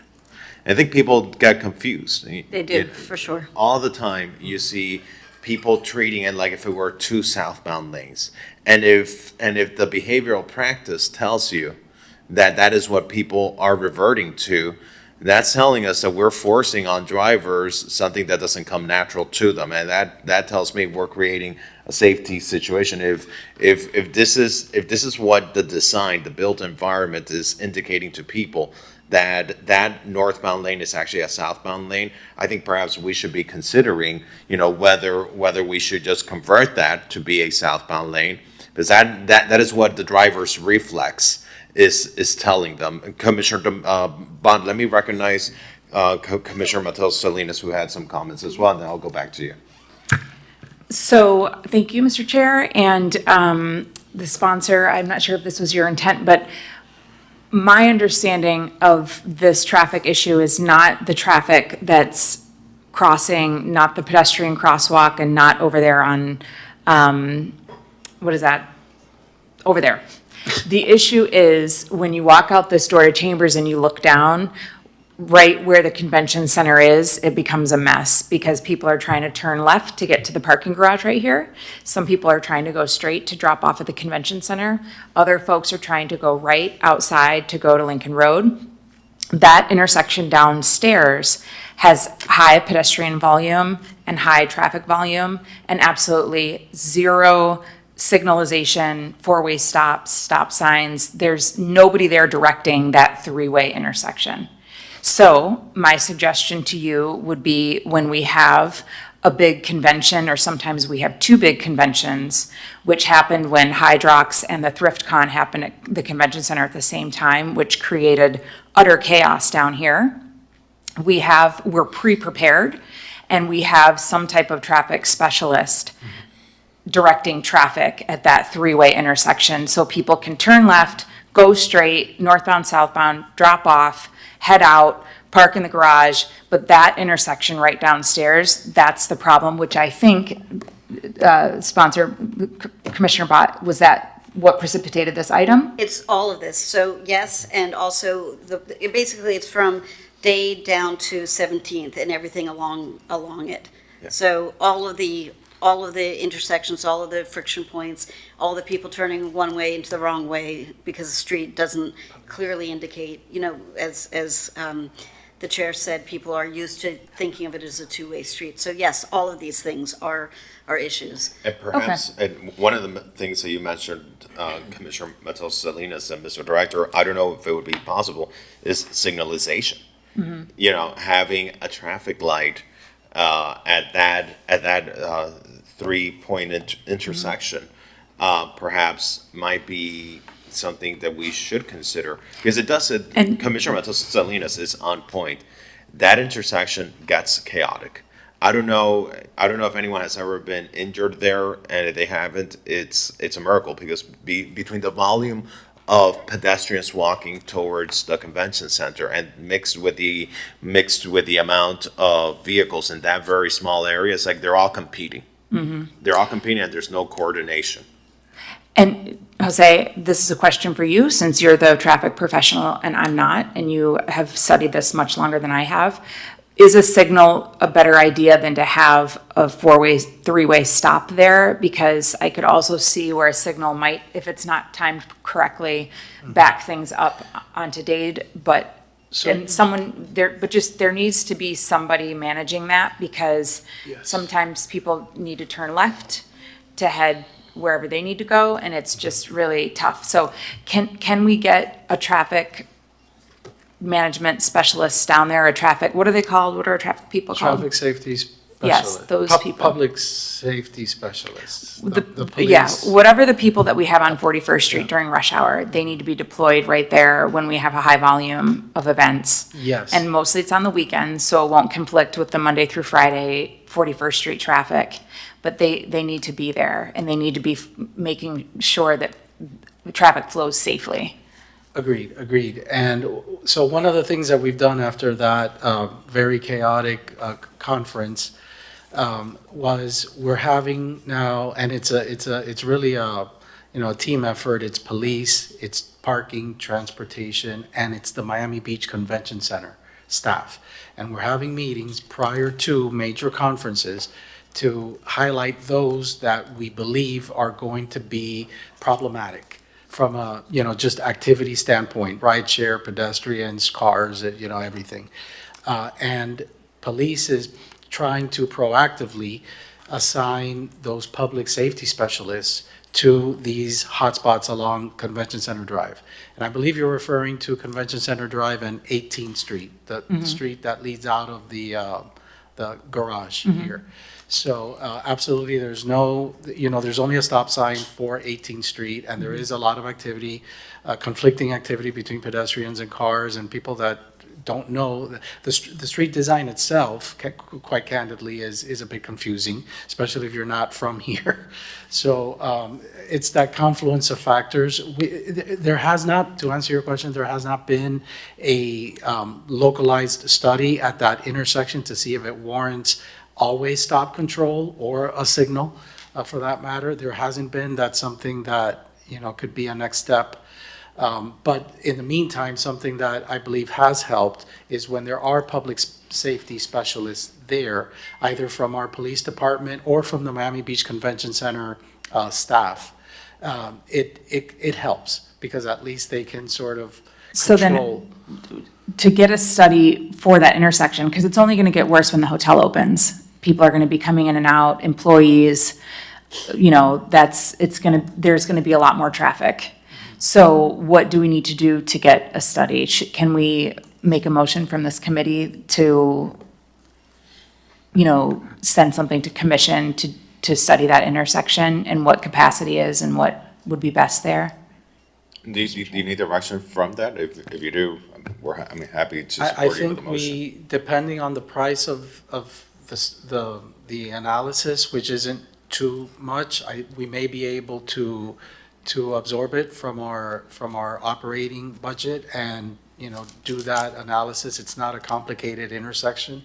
And So Jose, we may but let be me ask able you this, to- because this directly ties to the activation of the convention center. And the convention center operates as an enterprise fund. And perhaps this is something we can partner with the convention center that has its own revenue generating activities and has its own funds that need to be spent related to convention center activities to address this. One of my questions, actually, just listening to this conversation, when we have the public safety specialists there on Convention Center Drive and 18th Street, is that being paid for by the convention center? I don't know, Mr. Chair. I don't know. Don't see police here. I'm not sure who funds that. Please, sir. Oh, Yeah. over there. Sorry. Who funds the public safety specialists when they're out there for a conference, controlling traffic? So that's something we can follow up on, that I think that should be answered by the appropriate person from the police department. Not sure if the officers that we have here are the right individuals to answer that question, but perhaps we can just follow up with an answer on that, because certainly if we are pooling police resources for convention center related activity, that means that our residents don't have those police services where they need it, and it should be paid for by the convention center. Yeah, Commissioner Bond? Yeah, I totally agree with that. And that's probably a larger conversation, like depending on the scale of the convention, because I wouldn't imagine that every single, well, maybe going forward, every single event in the convention center hopefully will need that, but it should be part of the fees that they are charged to manage, to get access to our convention center. A separate thought, we have been talking with Will about talking to truck drivers and truck operators about loading zones, right? There's this whole process now where there's education and they have to sign a thing and there's a phone number, and if the drivers are not adhering to the rules of the loading zones, then in addition to getting fined, they can get reprimanded by their jobs or whatever. I know it's a little bit more complicated with ride shares because it's not as tightly cohesive a pool of employees. They're not employees, but maybe we can also, in addition to talking to Waze and Google Maps and all the other things about having people go around into different areas when they're trying to go north and south, maybe we can also talk to them, to the rideshare folks about having part of the onboarding, because I know there's virtually no training, but having part of the onboarding be that you can only pick people up and drop people off in certain areas of the convention center campus. When you request a ride, the driver is shown exactly where you can go and where you can't go, and so maybe if you request a pickup, the option to be picked up right where you're standing is not shown on the app. You have to walk over, like when you're at an airport, you have to walk to a certain section of the terminal, a certain level, whatever. So maybe we can start working on that with them. I think that's very common sense, and I thank you for bringing that up, Commissioner Matel Salinas. So I want to close a loop on what I said earlier, but I also just want to address Commissioner Bott. I actually don't agree with that. I think people should be allowed to be dropped off and picked up where they want, even if it's in front of the convention center. And if they are requested to walk, then it's just pushing the traffic into another area. And so where do we push it? Do we then now block, another street or another intersection? Do we push it towards Palmview? So I actually would not be supportive of that. But anyway, back to my point, because I want to close the loop on this. You will be doing you're going to look into your budget to see if you can do a traffic study at that intersection to see what would help the traffic flow right there at 18th and Convention Or if it Center could be Drive. funded by the convention center, that's even. Correct. better. But that is something that you will be Yes. looking into, and, okay, because I just want to make sure that we have your commitment that you're going to study that, because it takes forever, to study and then to figure out the options and then to implement it. And I really hope something is implemented before the hotel opens. So I just want to close the loop on that. And then if you need, let us know if you need something legislative or an additional budget, which hopefully you don't, because, enterprise funds. So, but I just want to have your commitment to that, right? Yes, Commissioner. Thank And you. We'll take, to memorialize this, we'll take a resolution to the city commission accepting moving forward with a traffic study at that intersection to see what the best type of traffic control device would be. Okay, great. And in the meantime, when there is 2 different conventions happening there, you'll have the traffic specialists down there to conduct traffic to help that smoothly work. That's correct. And that's more coordinated between our police department, Major Feldman, and the Miami Beach Convention Center staff. They have their own, as a matter of fact, their own transportation division there in the Miami Beach Convention Center. And to the extent that Thank you. that burden can fall on the convention center. The convention center is managing the facility, bringing in these revenues that need to be reinvested into the convention center. I don't want to move resources and store personnel from where we might be needed if the convention center has the ability to have its own traffic management people on the street guiding that, because the convention center traffic people, their focus is only the convention center, the police department. We're pooling them all over the place. So to the extent that that's possible, that'd be great, because Commissioner Matos Salinas is right. That right there, Commissioner, is the heart of the issue. And you've really identified that together with Commissioner Bott on the issue of the west side of Convention Center Drive. What do you need in order to explore? Can that be as part of that traffic study that you're doing? Is that a separate issue, exploring whether we can reconfigure that westbound Convention Center lane into the two of them being southbound as opposed to one being southbound and the other one being northbound. So that would require a much more intensive traffic analysis, feasibility study of a redesign, in essence, is what I'm hearing. If the Redesign, how roadway so? were to be. But how is that a redesign? Well, the western half of the street, west of the median, those two lanes, instead of operating one in each direction, they would both operate southbound, right? Because to the east of the median, the two lanes are operating northbound. So it would be designed as a more conventional street with a median in the middle. But the street is not being redesigned. I mean, the built environment already. restriping. Yeah, it's just restriping. The built environment already kind of tells people that that is the configuration of the street, except it's not. The striping is actually what's making it Yeah. confusing. Correct, and we're saying the same thing, but in engineering terms, for Miami-Dade County, for example, which would have to approve the new design and the new signalization and the new traffic flow, because it's a change of traffic flow, so Miami-Dade County would need to approve that. But It would isn't this require one of our a streets? design. Yeah, isn't that a local Miami Beach street? It is, but even so, when any street, to change the directionality of any street, if it's a two-way, make it one-way, or change the direction of a lane, that does require a traffic analysis and Miami-Dade County approval. Okay. And they'll require a set of plans to permit. So there's three takeaways implement. from this conversation.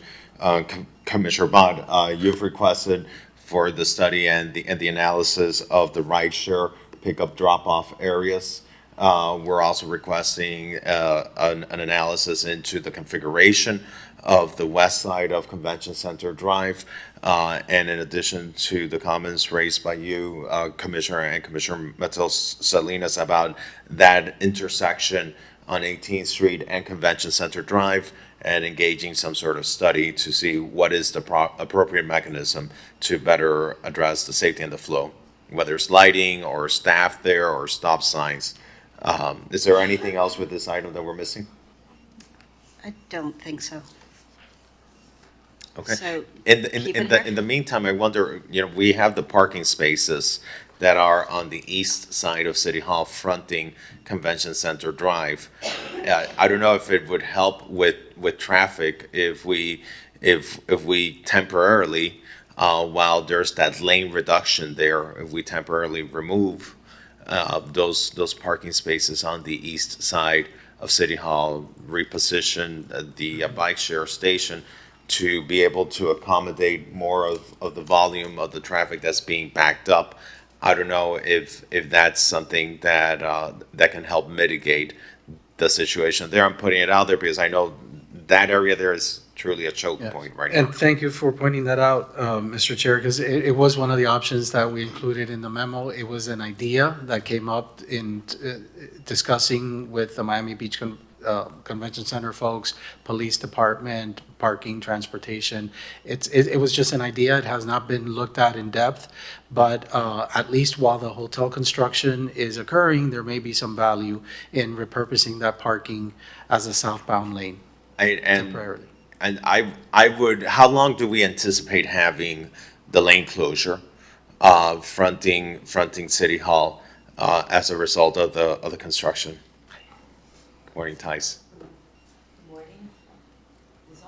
You have to push the little button. Good morning, Thais Vieira, I'm the project liaison for the hotel. That lane closure will remain in place until about March, I believe, of next year. March of next year, okay. Yeah, around that time. And Jose, how long would it take us, I don't want us to do an experiment and this exercise of removing the parking and the bike share station. If it's going to take us 6 months and then the public only benefits from the relief for 3 months. So how long will it take us to go through this exercise? So it's hard to give you an exact timeline at this moment because devil's in the details sometimes. So it sounds like an easy to do concept. We're going to try to keep it as easy as, simple as possible.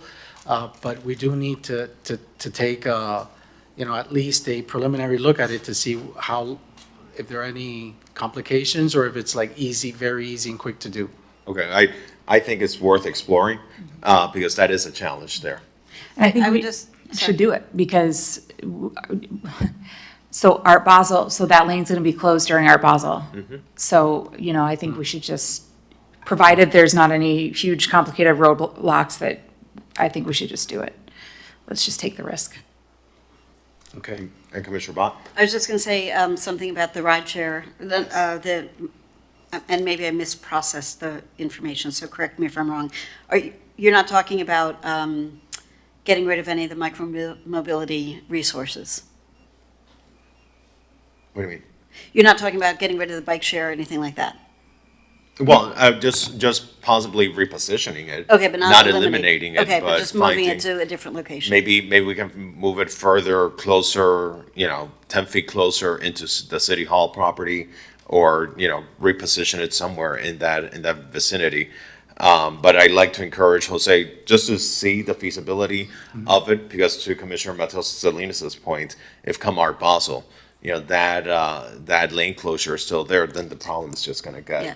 No, I just want to truly make sure we're exaggerated. not taking it away without popping it in someplace else, because we've got so many other items where we're talking about, let's increase the ride share, not the Yep. ride share, the micromobility, the bike share, because that eliminates cars off the road entirely. So just want to be mindful of all of these, like 14 plates in the air without dropping all of them to try to 100% agree, yes. effectuate the right answer. Yes. Thank you, Commissioner Bott. Are there members of the public wishing to speak on this item? Seeing none in person, none on Zoom with their hand raised, Commissioner Matheus Salinas, and then we're gonna move on. I just have one more quick comment. Could we look at maybe taking that city bike station and putting it somewhere inside Pride Park? That's what I was wondering too.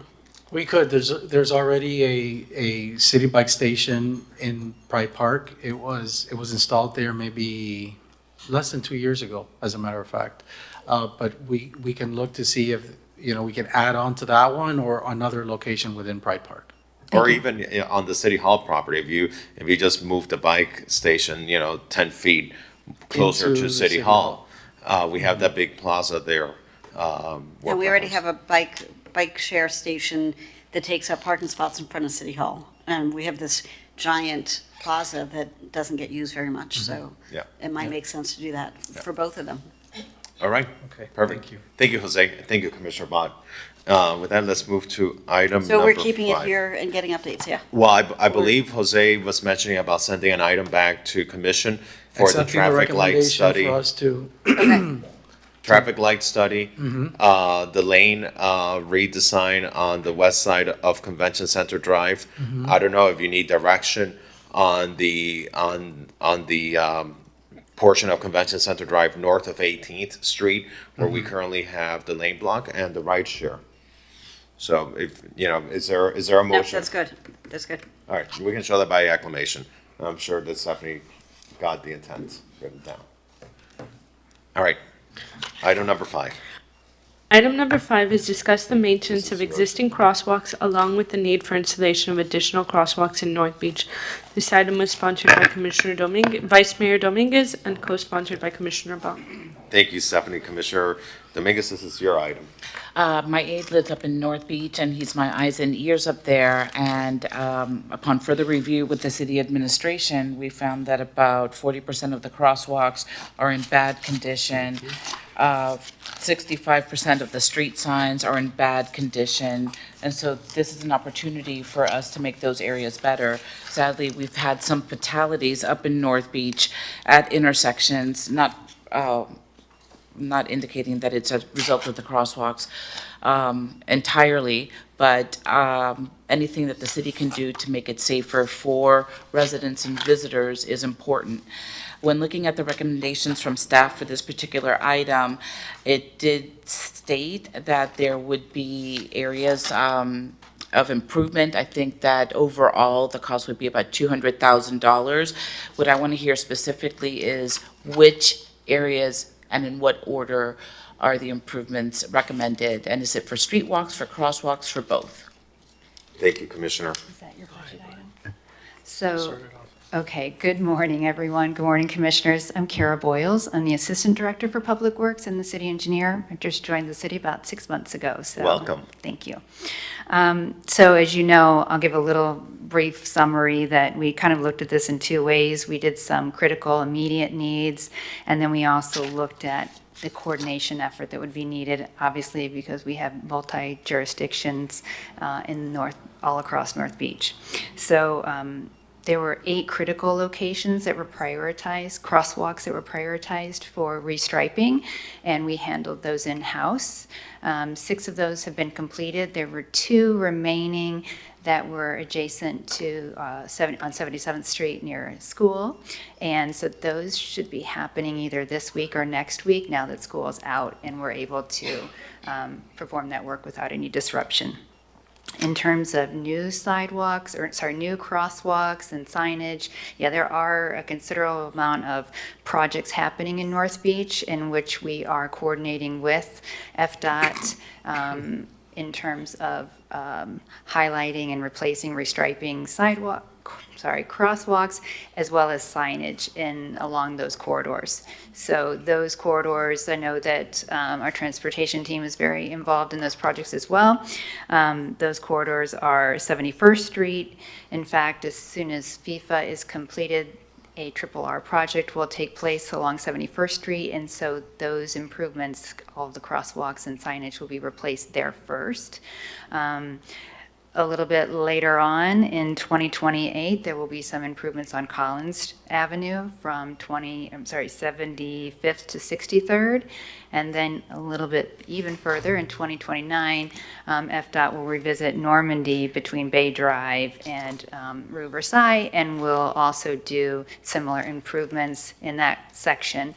That area of Normandy Drive was originally scheduled to happen earlier, but we coordinated with FDOT to delay their project for water main replacement that Public Works is doing along that same section. So by 2029, how many of those 65 bad crosswalks, I think it was 65, will be done? Will we then be completed with fixing all of the bad crosswalks and bad street signs? That they would not all be addressed. So I know that part of the funding request, the $200,000, is for, I believe, additional striping in the future. Is that in your budget? I think the $200,000 is in transportation's budget.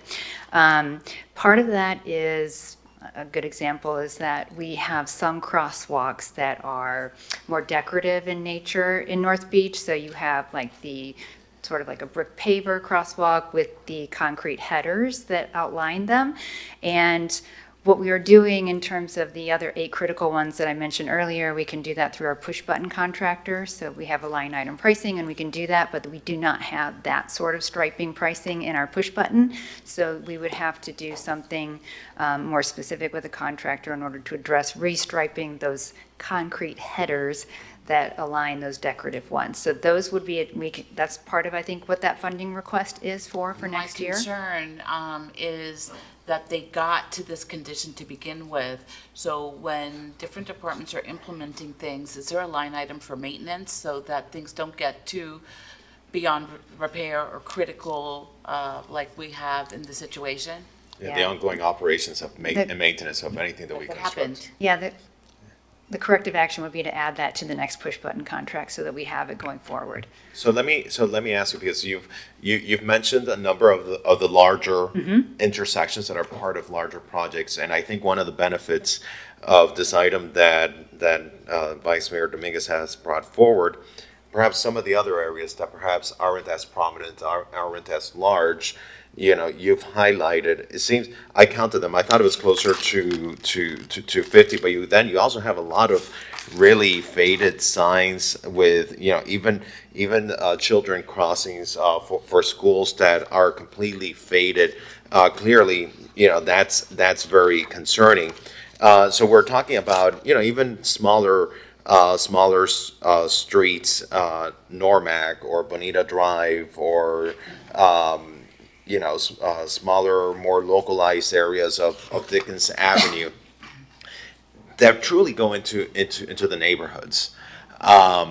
You know, to me, it seems like this is one of our basic core services, making sure that when people walk out of their homes, they have safe sidewalks, safe streets with the proper markations to be able to know that they're safe, and so that cars don't create a dangerous conditions for them. If the funding were to exist, which I believe something like this, the moment is raised to our attention that you have unsafe conditions and bad stripings on crosswalks, we should prioritize its repair. Once funding is made available, how long would it take to repair these crosswalks? A crosswalk can be striped in 1 day. So it's a pretty immediate response that we can give to something like that. So I would say, again, just given the amount of concerns we have received over the past several months related to pedestrian safety, the catastrophes and the loss of life that we have seen recently in North Beach associated with people walking and just trying to get from point A to point B and being, you know, hit by vehicles and losing their lives, you know, we can't let those lives be in vain, and we can go back and make sure that other people are kept safe, even if these intersections weren't the direct cause of that, but it's the call to action to make sure that our pedestrian crossings are safe. Madam Vice Mayor, if you were to consider a motion, you know, trying to find within the surplus that we have in the current fiscal year, to find the $200,000 to be able to restripe and improve these conditions, and ask the Finance Committee to consider that as part of the surplus dollars that we have in this fiscal year, I'd be happy to support you, because number one is, you know, making sure we have safe streets, we have safe sidewalks, and that we create safe crossings for our residents. I think that's perfect. Commissioner Bott. I would also be happy to support you in that as well. The thing that didn't get covered in this item, Jose, you and I have talked about, and I know it's not directly our purview, but the street signs indicating what street number you're at, the green and white signs going up Collins is where I've noticed them the most, but I'm sure they're throughout, where they're really terrible. And I think the feedback we got from, can't remember if it was the county or the state, is that they're having a supplier issue or some nonsense. So we don't know if we'll ever see updated replacement street signs, and it's literally to the point where you can't read what intersection you're at. It's not even about public safety like the stop sign or the striping. It's like you don't know where you are. It's not like you don't know you are. You can't tell where you are. And I would like that to be included in this effort for those signs that are particularly egregious, to do a survey of them, which I think you had done already on one of our walkthroughs, and to find out where they are with the vendors, and if they're not someplace that, you know, we're going to see the signs replaced in our lifetime, then let's add it to this pot of improvements, because it's you know, if you need to call the police and they say, where are you? And you look up for the street sign and all of them are completely off, then that doesn't work. So. And I believe Commissioner Bott, as part of Vice Mayor Dominguez's item, the estimated funding of $200,000 included the efforts to improve the crosswalks and the signage maintenance. So I believe, based on the memo that we have here with Commissioner Dominguez's item, the $200,000. But did that cover the street signs, like the label? I don't know how you. No, what that you call was those essentially, that's just striping. With regard to signage, we try to forward those to Miami-Dade County. Ultimately, it is their responsibility. If it's a traffic control sign, if we're talking about traffic control signs. Well, what do you call the green signs with the white numbers telling you where you are? Is that a traffic control? Those are internally illuminated street name signs. So whose purview does that fall under, ours or theirs? It should be Miami-Dade County, but because they were not being very responsive, then we went to DOT. What we've noticed is that, Commissioner, some have been replaced, not all of them, but some have been replaced. And by the way, it's a citywide issue. Mid-Beach, I've seen them in Mid Beach and North Beach, not so much in South Beach, but in Mid Beach also along Collins Avenue. Some of them are in deplorable condition. You can't even read the number. Right, so it's- that's a life safety issue. If you call the police and they say, where are you? So we can come help you, and you're like, I don't know, there's a big building next to me, but, you know, somebody just hit me, that doesn't help. So how do we call that out specifically? And I don't want to exclude if Mid Beach has the same issue. I mean, does it need to be a separate item? Can we fit it into this? Like, how do we? Ultimately, it's a policy decision. It's really the county's responsibility to. But the county to- isn't to- doing it, so you had to go to upgrade FDOT. them. FDOT did Yeah. some of them, so how do we now? Yeah, I mean, if it's the city commission's will to basically take that task on, then it would need to be budgeted. And how much would it cost roughly? I don't know what I can get that for you. I don't know what each sign would cost to So redo. does it need, would it be better for us to make it a separate item or put it into this one, which generally covers street signs? I think it might be prudent to make it a separate item. Separate just in And perhaps case. there needs to be a sign assessment. And I think at some point there was a citywide sign assessment that may have been done. I don't know why that seems to There's be. a wayfinding, I think that was a Oh, different, the but we did at least in North Beach, a sign, you know, what do you call them, illuminated? Internally illuminated street name signs. Okay, that's a mouthful. Internally illuminated street name signs. There's got to be a better name.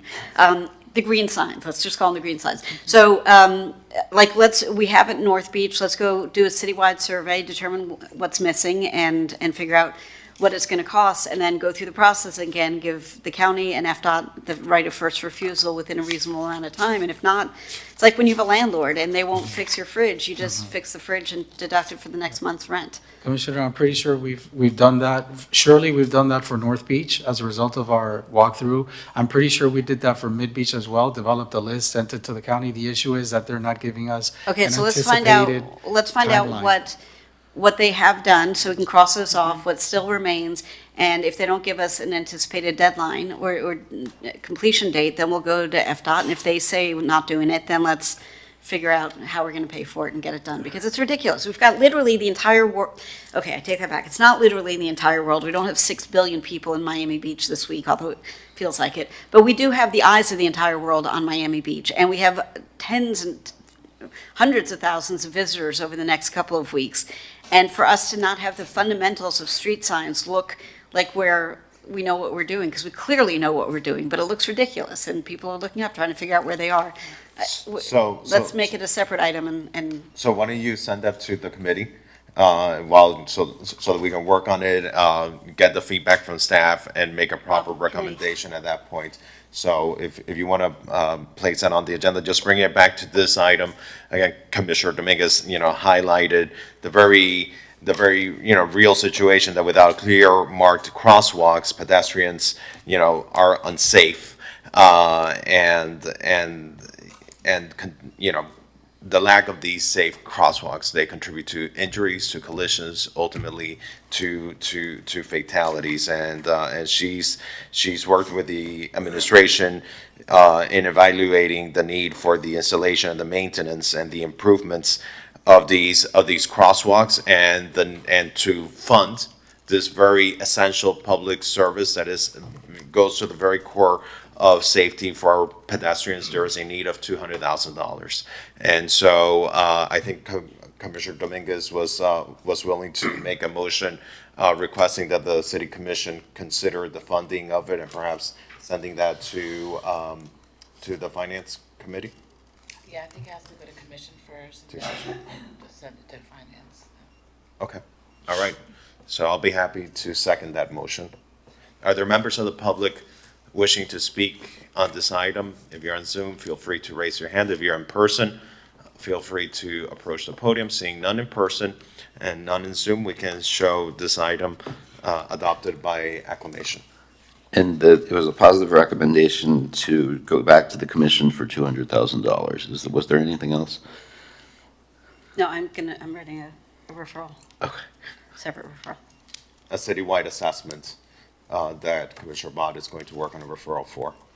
on the signs, citywide on the street signs. And that is, you know, as the commissioner mentioned, yet another important public safety issue. Okay, with that, we're moving forward to item number 6.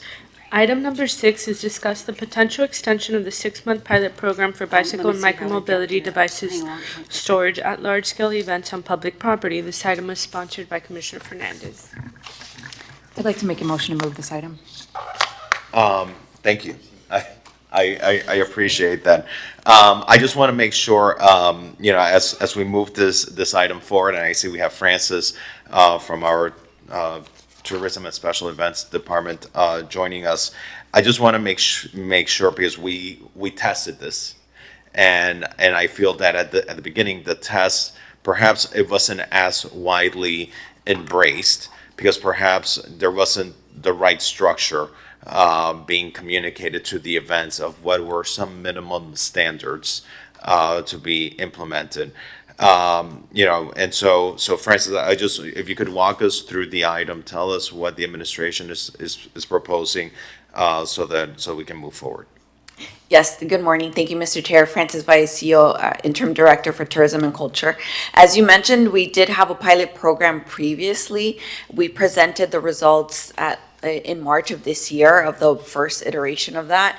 As you mentioned, it was not highly used at the events that did have it. It was only 3 events because of the category has to be a large scale special event on public property.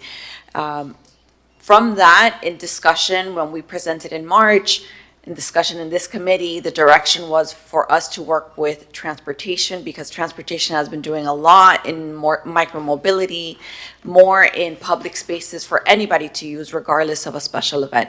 So what we are proposing now is almost like a multi-tier approach, where we still would have the requirement for large-scale special events to have a space in this extension of the pilot program, but we will also communicate additional spaces that transportation will advise us, so giving any attendee more options. But we also are going to include a requirement for the event to provide us samples of how they are advertising this, because we didn't have that last time. So they may have provided the space, but we don't know if they let their attendees know that this was available to them. So that's going to be another approach of having more communication needed. In working with transportation, we also are looking at trying to see if Google will have the ability to add these to Google Maps, the more of the permanent side of the micromobility parking spaces. So as mentioned, it's a multi-tier approach. One change I did want to note, when we originally wrote the memo, it mentioned to include with FIFA events. Clearly, some of those already took place. So if we do extend it, it would probably capture the same events, but with these tweaks. Thank you, Francis. One of the things I noticed was that during last year's Art Week, you know, there was, for example, everyone loves the installation on the beach behind Faina. And that obviously draws a large crowd. And so there were people trying to go to that on their bicycle. Yet once they got there, the facilities were not available. And so I'm trying to understand, what would be the discrepancy there? You know, because to me, that is the perfect example of an event that should have these facilities. You're drawing in large crowds, and so we want to encourage you, especially if you're a local, rather than getting in your car. Hey, jump on a bike because the event now is offering you that facility. Why would it be that an event of that nature wouldn't have had to abide by this regulation? Yes, and I had a feeling that would come up because of previous conversations, so we had the team look at it, and it looks like what they report as attendance was 1,000. That may be per day, but it doesn't really capture what they're bringing in, which is clearly more than 1,000. So that's one that we do have on our radar that we would capture in this, because what they bring in over the matter of days is way more than 1,000 people. And so how do we address that? So are we looking at attendance as the aggregate over the multiple days of the event? That's how most events report their attendance. Usually it's in the entitled scope, they usually report over 10,000. In Faena, we realize they're probably underreporting. Okay. All right, so I just, so in this policy, as this policy moves forward, how are we fixing that? It would definitely be over the course of the days. Okay, and is that currently reflected in how it's written, that we're looking at the aggregate of the days? And so if you exceed $5,000, 5,000 attendees over the course of the many days of the event, then at that point you have to abide by the policy? That's how we would write it. If we get a favorable recommendation today, we would take it back to commission, and that's how we would write it for the memo. Okay, and so I just want to go through a number of other recommendations that have been shared with me. Making sure that the bike ballet be at the entrance of the event, which seems to be common sense. Apparently, different events had different placements for the bicycle ballet, but I think to the extent that we want to make it easy for them to be identified, it should be somewhere near the entrance. Is that being addressed at the Yeah, end? and so to make the difference, I would imagine, so as an example, Seafood Festival, their entire event takes place on the spoil, so they did have the space closer to that. Untitled in scope, the event takes place on the beach, and they have their site plan that they use basically every year. So their spaces were on the spoil area as well. So if that's the will of the body that it be as close as possible, they would probably have to redesign something on the beach side. I think it's important for the success for it to clearly be as close as possible to wherever the public perceives to be the entrance of the event. People usually, they'll drive their bicycle to wherever the entrance is. The only difference is somebody would have to walk their bike longer Yeah. to get to the site. And I want to make sure that we are continuing to make the bike ballet service free. Okay. What requirements are we placing on these events to include the availability of this bicycle storage infrastructure on their websites, on their social media? I know in the past, like for example, with Art Deco Weekend, years past, they implemented this, and it was promoted everywhere. You would see people, because it was promoted, people knew about it, and so they were going to the event on their bicycle, and it was being checked in. What requirements are we putting on? So the that's one item that for sure would be different from the first iteration, where we will request samples of their marketing of how they are promoting this, because I think that was a failed opportunity in the first time, that even if they provided the space, people probably didn't know about it. Okay, how about wayfinding? So that once people get there, like to your point, sometimes not all events have the same layout, so you have unique circumstances. Wayfinding. Sure, we can definitely include that. All of this, and in past discussions with event producers, specifically in the Production Industry Council, where there's representatives from all of you sitting on there. One item that came up was cost and liability. So all of these items, I mean, a simple sign may not cost much, but all of those would add to because they're not collecting on any parking fee or anything like that. So they're just offering this service. Okay, all right. Commissioner Matos Salinas had made a motion. If any of these were not included, I want to make sure that it's included in this. Before this goes back to commission, I would want to make sure that we go together to the Production Industry Council. Okay. And make sure that we get, whatever other feedback they may have before we go to commission. Okay, that would definitely be helpful. And in that discussion, we could also discuss the time frame.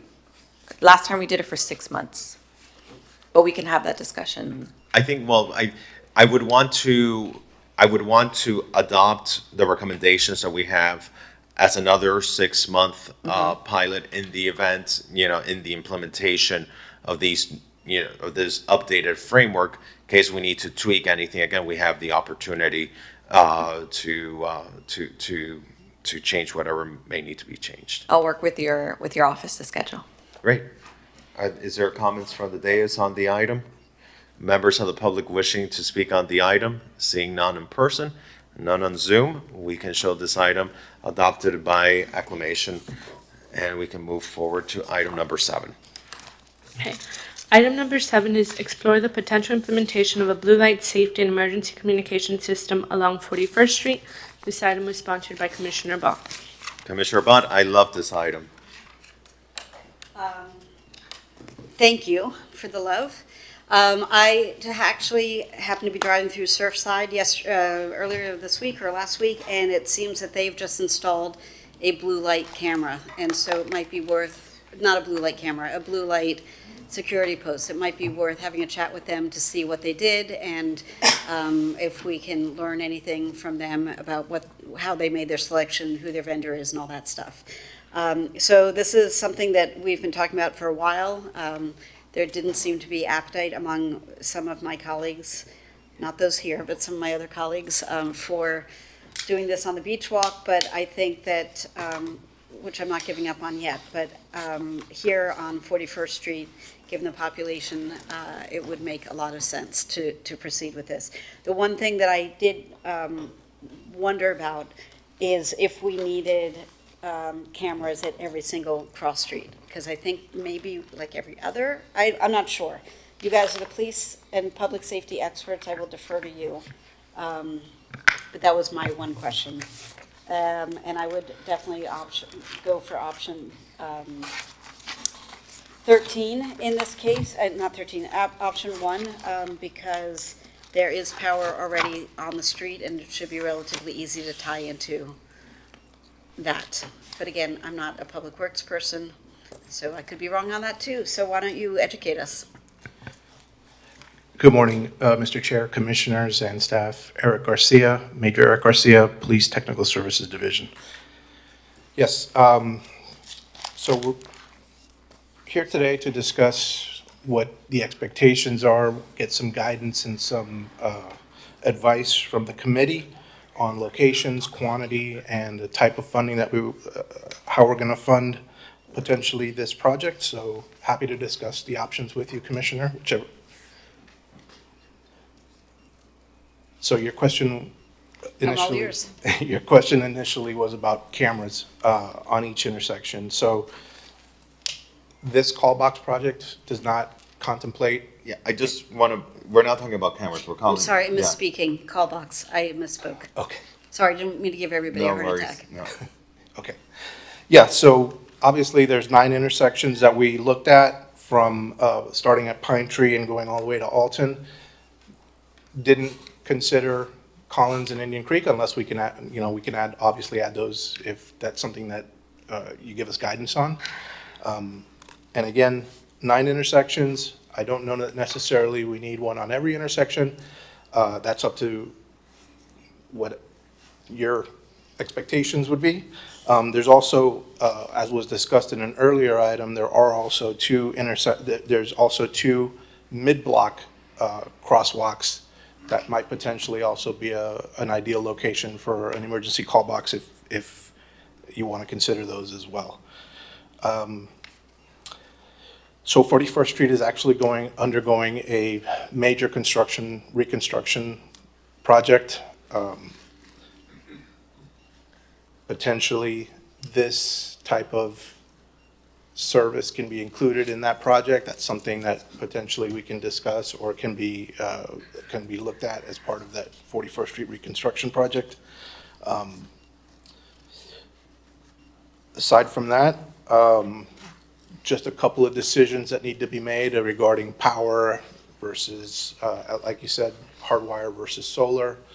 Solar has some limitations, especially being in a tight corridor as it is. Major, let me ask you, does the department feel that there is a benefit to the community with the installation of the proposed blue light communication system? So we're never going to say no to something that potentially can incrementally increase safety. So we're going to support Okay. the decision of the commission, of the committee and the commission, whatever that would be. So, through the chair, if I may? Yes. I've spoken at length with Chief Jones about this, and he is very supportive. My challenge to you all would be taking a look at these, I think it's 9 intersections, and let's identify 5 where it makes most sense. And having lived in this neighborhood for so many years, I would suggest that Sheridan Avenue and Pine Tree is, kind of around there. The Walgreens there gets all kinds of shady folks wandering in, often without pants because they have been released from Mount Sinai and they're in their hospital gowns and holding their plastic bag. And my heart goes out to them because that's not a way that anybody should be released back out of the hospital. But that's a thing. So that Walgreens situation and where the CVS is. And so I would look to you for some guidance to tell us where the most likely areas would be. I remember that there was always a drama with the Burger King that was there, and kids running back and forth across traffic when they're not supposed to be. I know that's a different issue than, but let's not just go blanketing the entire street. I don't think it warrants that. The other thing about Pine Tree is that is a nexus of people who observe the Sabbath and would not be walking with their phones. Right.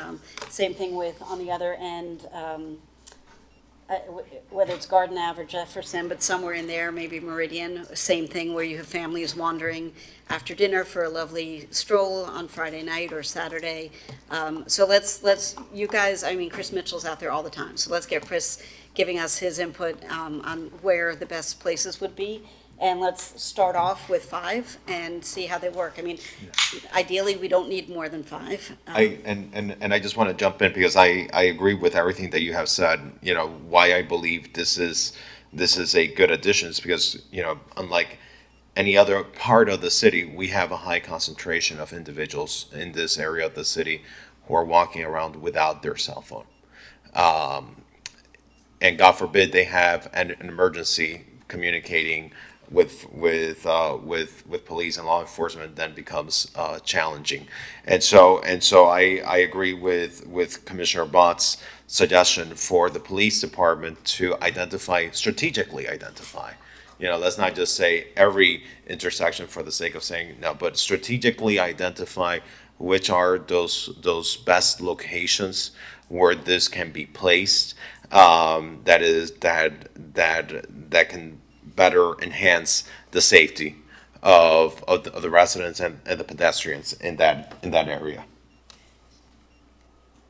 So I'm happy to support this item, and with the direction to staff for when it goes back to the full city commission, for it to go back with an identification of those locations in that the police department has identified to be the most critical. And I would also say, in addition to Chris Mitchell, who is out there all the time, our neighborhood resource officer is very familiar with the needs of that area. Hazy is very familiar with the unique character and the needs of the area there. So I'd encourage that Hazy be a part of that conversation. The timeline for CIP to be able to include this as part of our 41st Street capital improvements project. The 41st Street project will be advertising under the ITB in the next weeks, if not days. But what we can do is we can add an ad alternate with a brief description on what the potential could be, and that way we can get some pricing in the process. Okay. All right, great. So, Chair? yes. If you could also just reach out to Surfside and just learn what they've experienced and who they're using and why they made that decision. And before it comes to commission, I'd like to be briefed on what the locations are and why they were chosen, please. The challenge in implementation, as you all know, is DOT permitting. It's their right of way, so they're gonna have to approve locations. But if they're included as part of wayfinding and other infrastructure that's already Correct, it being makes it a placed little there, easier. you know, and I'd be remiss to mention, we have Captain Sanchez here, who is the captain of the area. So I think we have all the right people available to help a strategic decision. Is it a luxury and an amenity? It is, but it's also a very unique area of our city. And I think if the technology is there to enhance the safety of our residents in a very unique setting, then we should be exploring it. So thank you, Commissioner Bob. Thank you. Commissioner Mateos Salinas? No. All right, are there members of the public wishing to speak on this item? Seeing none in Zoom, none in person, we can move forward to item number 8. Item number 8 is discuss take action regarding the blocking of flooded portions of the outermost lanes on Alton Road from 43rd Street to 63rd Street during flooding events to prevent homes from being swamped by vehicles driving through flooded portions. This item was sponsored by Commissioner Bott. Commissioner Bott, you're welcome to introduce your item. Well, we talked about it a little bit tangentially earlier today. This is an item that I'm bringing because it's been an issue that is getting increasingly dramatic over the last number of years. I've witnessed it in some form, I think every year. I've lived here 23 years, but it has gotten exponentially worse over the last 5 or 10 years, but certainly the last 5. And now that I'm in a position to hear residents' concerns, more than anecdotally, I've heard from so many residents up and down Alton Road who are, somebody had just refinished the floors of their home and they were flooded. Somebody had literally saved up for years to buy himself his dream car, took possession of it on Friday, a vintage something or other, and on Saturday it was totaled. And, I know these are first world problems, right? This isn't like, we're being swept away and our children are being lost. But these are people who've worked very hard to be able to feel safe and secure in their home, that their home will not be damaged through weather. And we live in a first world, and we should be able to fix this. And we are working on infrastructure projects that will help mitigate this. But even if we fund them yesterday, it will take years before they actually effectuate change. So what can we do in the interim that will help people live in homes that are not inundated with flooding? One friend literally had to put his dog on his kayak to take him out to go to the bathroom because they couldn't get out of their home. I know one of our colleagues on the commission, the first year we were elected, was out catching fish in people's front yards and putting them back into the waterways. Like, the stories are insane. And so it's not good enough to say we can't do it. And I know there are impediments to doing it one way or another way, but we've got to find a way while we are working on the infrastructure to slow the roll, literally and figuratively. It is illegal, my understanding is that it is illegal to go over a certain speed when there is flood water. So we need to figure out enforcement. We need to figure out, can we stage vehicles? And I know FDOT is terribly concerned about what happens in an emergency, but I can tell you that nobody is speeding through to get off the island during a flood. Like, we're all hunkering down trying to keep ourselves dry. So we've got to cut through the various narratives and figure out what we can do. So this is the beginning of the conversation. I want to put this out here for everybody. This is the beginning of the conversation. This is not the entirety of the conversation. So with that, I will turn it over to the experts in the room. All right, good morning again, Commissioners. So as you mentioned, just kind of give a little more of that context, right? We do have the existing tool of the state law that says vehicles must slow down and not create wakes in the event of flooding. But enforcement of that would be a challenge. I wanted to mention, Before yes. you, I'm sorry. And I'm not the expert on that. I know, so let's have this as a conversation as opposed to a presentation per se, because I think things are better and more productive that way, so. If I can ask Myra, let me allow Captain Sanchez to occupy that podium, and we'll recognize you because you are a key component. You are a stakeholder who is directly affected by this. But Captain Sanchez, welcome. So talk to us about, I know you have to introduce yourself and do all the things properly, but I'm jumping the gun on that. Talk to us about enforcement, because I know you guys are strapped. Like, we've all been here during these rain bombs or whatever, like the perfect storm, literally and figuratively. I know the police department Sanitation, Public Works, everybody is flat out trying to literally and figuratively bail out the city. Is there a way, without going to extreme measures of Alpha Bravo and spring break type staffing chaos, to anticipate that these storms are coming and be able to identify officers on key roadways? Like, we know Alton's going to be a disaster. We know parts of Collins are going to be a disaster, but it's not as onerous on Collins because there are no single-family homes that are getting flooded. So it is on you, the driver, to proceed with caution, and that seems to be okay. So we know Alton Road in particular is a nightmare. We know where the hot spots are. I mean, I lived in Bay Shore on Sheridan 34th, and the whole neighborhood would flood, but my little part of the street wouldn't. So we know it varies. So talk to us about staffing and how you could intercede before things get crazy. Okay, so good morning to everyone, and thank you for jumping the gun and not shooting the gun. I won't do that. That's not my jam. That's your jam. Predicting when a weather event would occur is quite a challenge. The professionals don't get it right. We do our best No, to but anticipate. we do know, like, the city knows when we're hunkering down. Like, the sandbags go out, the resident alert goes out. So in a major flooding event, such as post a hurricane or a major storm that we are expecting, we have closed down streets for down power lines, down trees, situations that would stall vehicles, which would then create a public safety hazard, which prevents emergency vehicles to then be able to traverse. Prior to that, for an unforeseen weather event where we get weather that rolls in and we do get flooding, it is very difficult to implement and to staff a full lane closure for an extended period of time or for an extended distance. But what if it's not a lane closure and it's the equivalent of a traffic thing? The motor, I mean, I wouldn't suggest the motormen because they're motorcycles. That sounds really unsafe.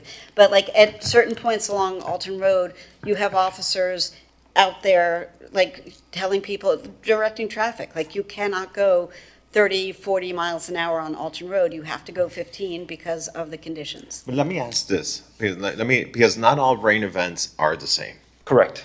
And we're talking about very specific type of rain events that generate a certain amount of volume of rain, or is this because the cars are not getting stalled with every rain event.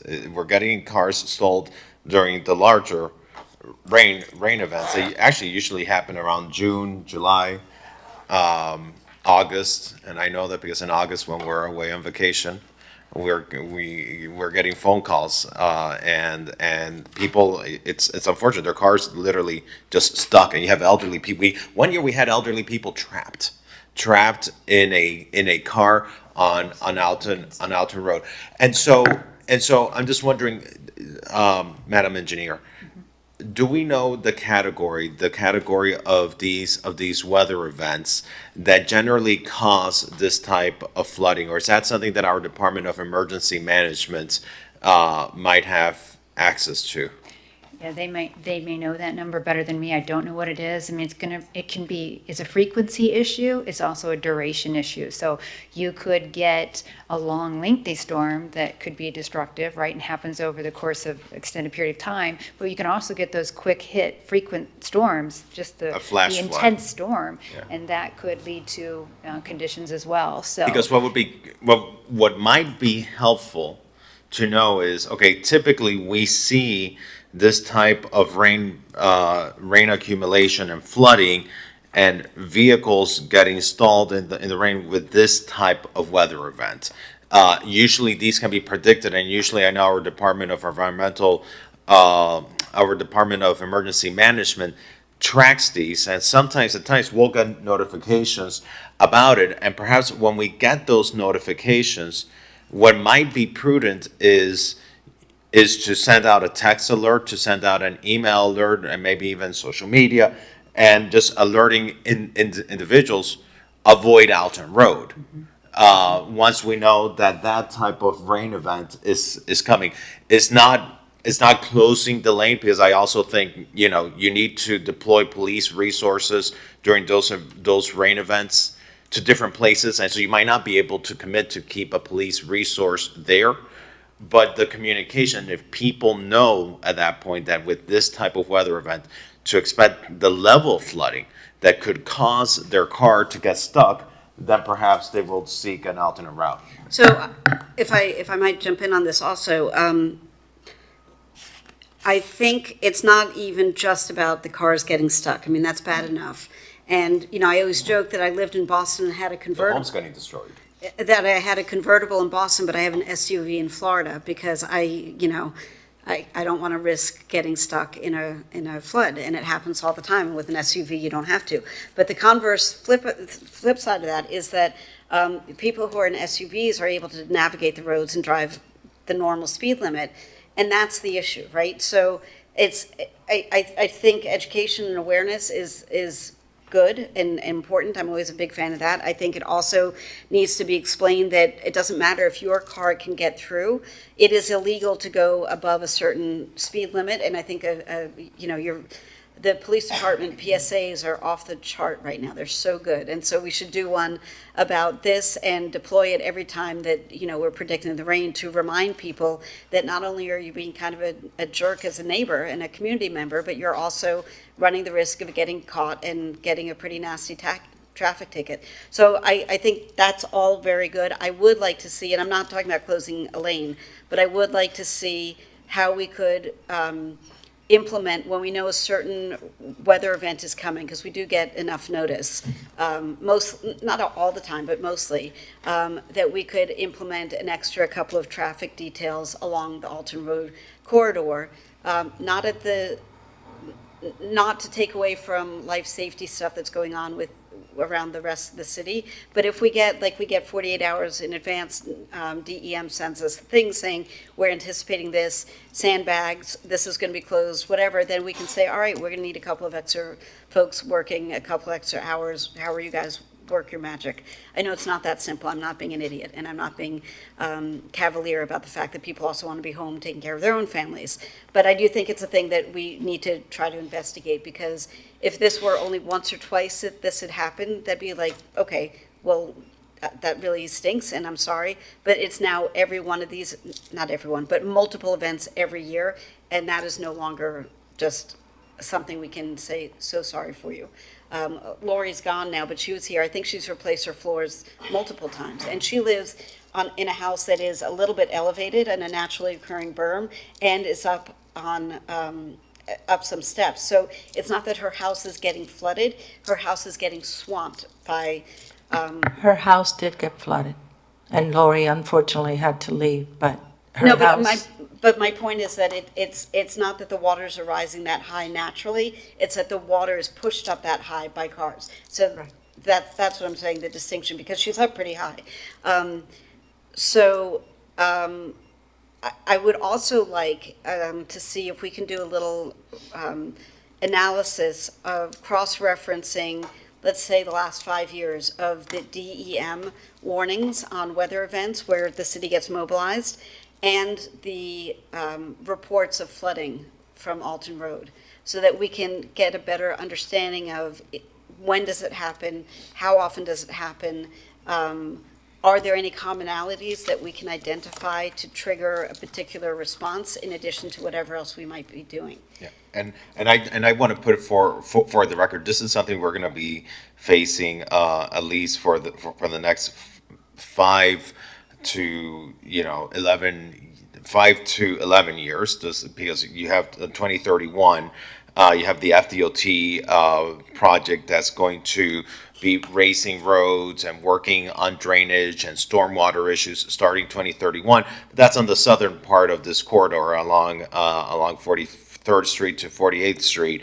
They don't get all the way up to the northern end of 57th Street and Allison Road till 2037. So there are infrastructure improvements on the works, but in the interval, so there is light at the end of the tunnel.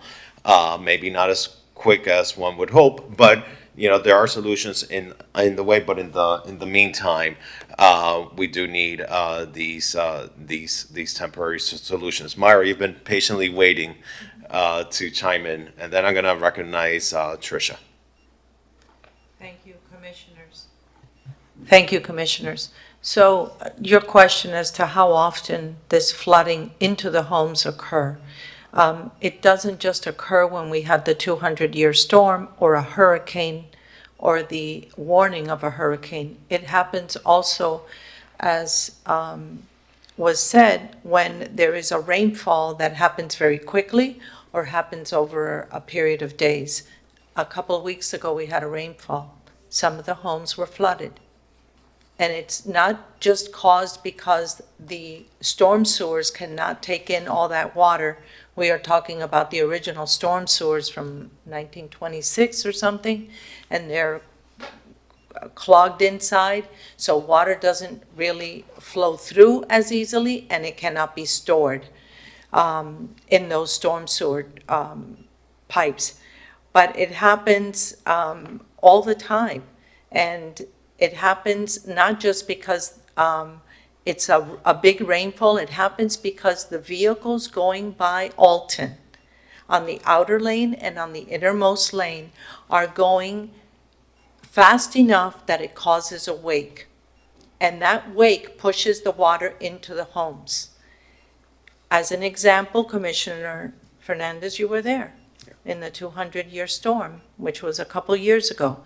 That's the only time I have seen in 45 years cars stalled and left abandoned on the road where even the tow companies could not move them out.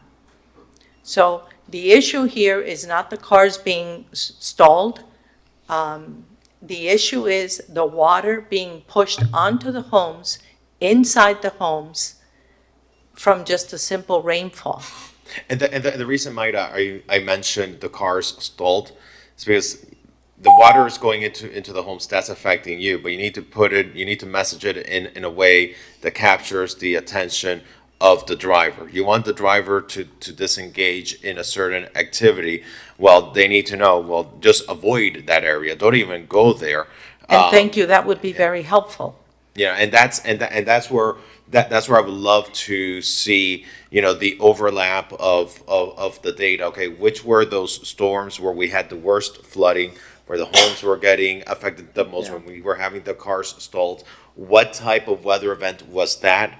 So that then we can push out then the text messages, the emails, the social media, everything, telling people, okay, you can't go there. In addition to the enhanced traffic enforcement on speed and all that, but I think we need to correlate, okay, this big weather event, what was it? So that when we see it coming again in the future, we can proactively communicate and not just tell cars to go slow. No, discourage the cars from entering that area during that type of storm. And that's, I think, is going to yield the best results while we wait in the interval for the FDOT improvements, which are coming. And that is good news. They are coming. But in the meantime, I think meantime, people are having to leave their homes for a month while mold remediation, water removal is being done, drywalls are removed and replaced, and cars are emptied of 50 gallons of water from one of my son's cars. Horrible. The other one also had the same thing. Horrible. And not for nothing, but all of that causes damage to our environment, right? Like if you don't want stuff coming through your car into our bay, basically. It's bad enough that we have streets that have cars driving on them and with that stormwater runoff going into the bay. So I know that everybody is stretched super tight because of FIFA. I got that. And we're asking for people to do some more work to correlate data. We are entering into our summer rain season.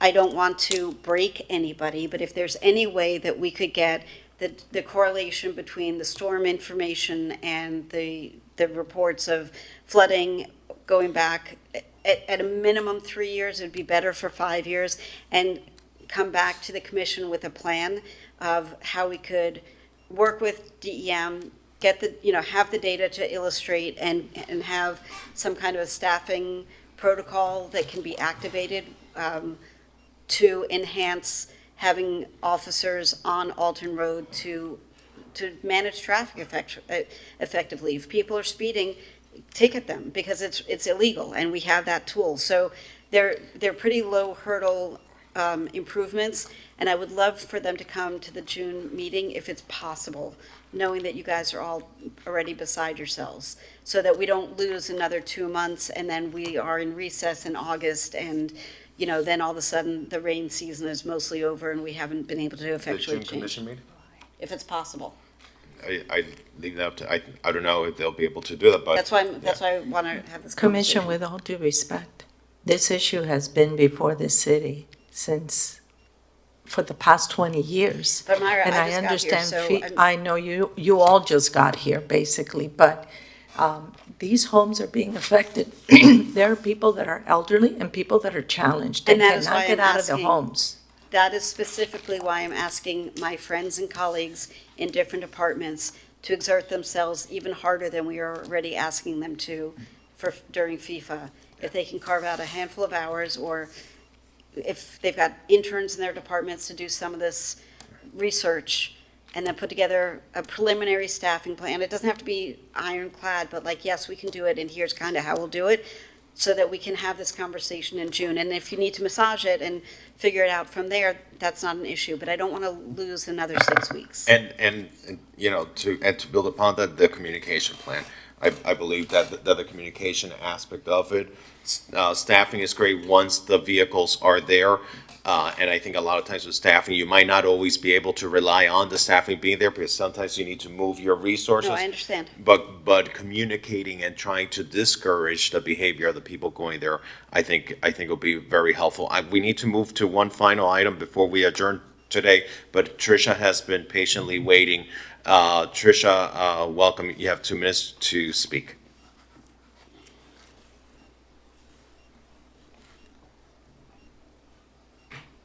Tricia? Mute is up. Thank you. First of all, I would like to say I appreciate the education and awareness. I think that is a good next step. A couple things, though. We talked about how fun it is to drive your Lamborghini down Alton Road, and it's fun because it's fast. Well, as Ms. Bott pointed out, the SUVs are fun too. The people bring their big vehicles, the Teslas and the G-Wagons and all these vehicles that are made to go through that type of water, and they think it's fun, and it's fun to go fast. So that's part of the problem, and I do think education might help, but frankly, people don't follow the rules very much anymore, as we have found with the speeding on Alton Road. Anyone that lives on the golf course is getting flooded both from the back and the front. The waters are raging through in any type of water event. They're raging through from the golf course to Alton Road. So they're going between our houses to Alton Road. This creates that the water's coming from both ways, and the wakes are just what it was saying, damaging cars. I had flooding for the first time ever in my home. And the continuation of this is horrible. It's not just, it's also king tide activated, because that major event where everyone was stuck for hours on Alton Road, including me, it didn't recede until the tide went down. And so it also is triggered by the tide. So that's something else you're going to have to look at and take into effect with it. From a standpoint of, if you know that the ground has been saturated already, well, of course it's going to be worse. If you you can use those new electronic signs to start to educate the people as well. I would suggest that changing that Fisher Park light to when there is an event like this, so that it is going off, so that it slows the people down, might be helpful as well. We would appreciate anything that you can do. Just as also an aside, the stormwater or the sewer drain that runs along the golf course side, you guys are doing a great job of getting everything pumped out. I see the vehicles all over town pumping out the sewers and storm drains around the city.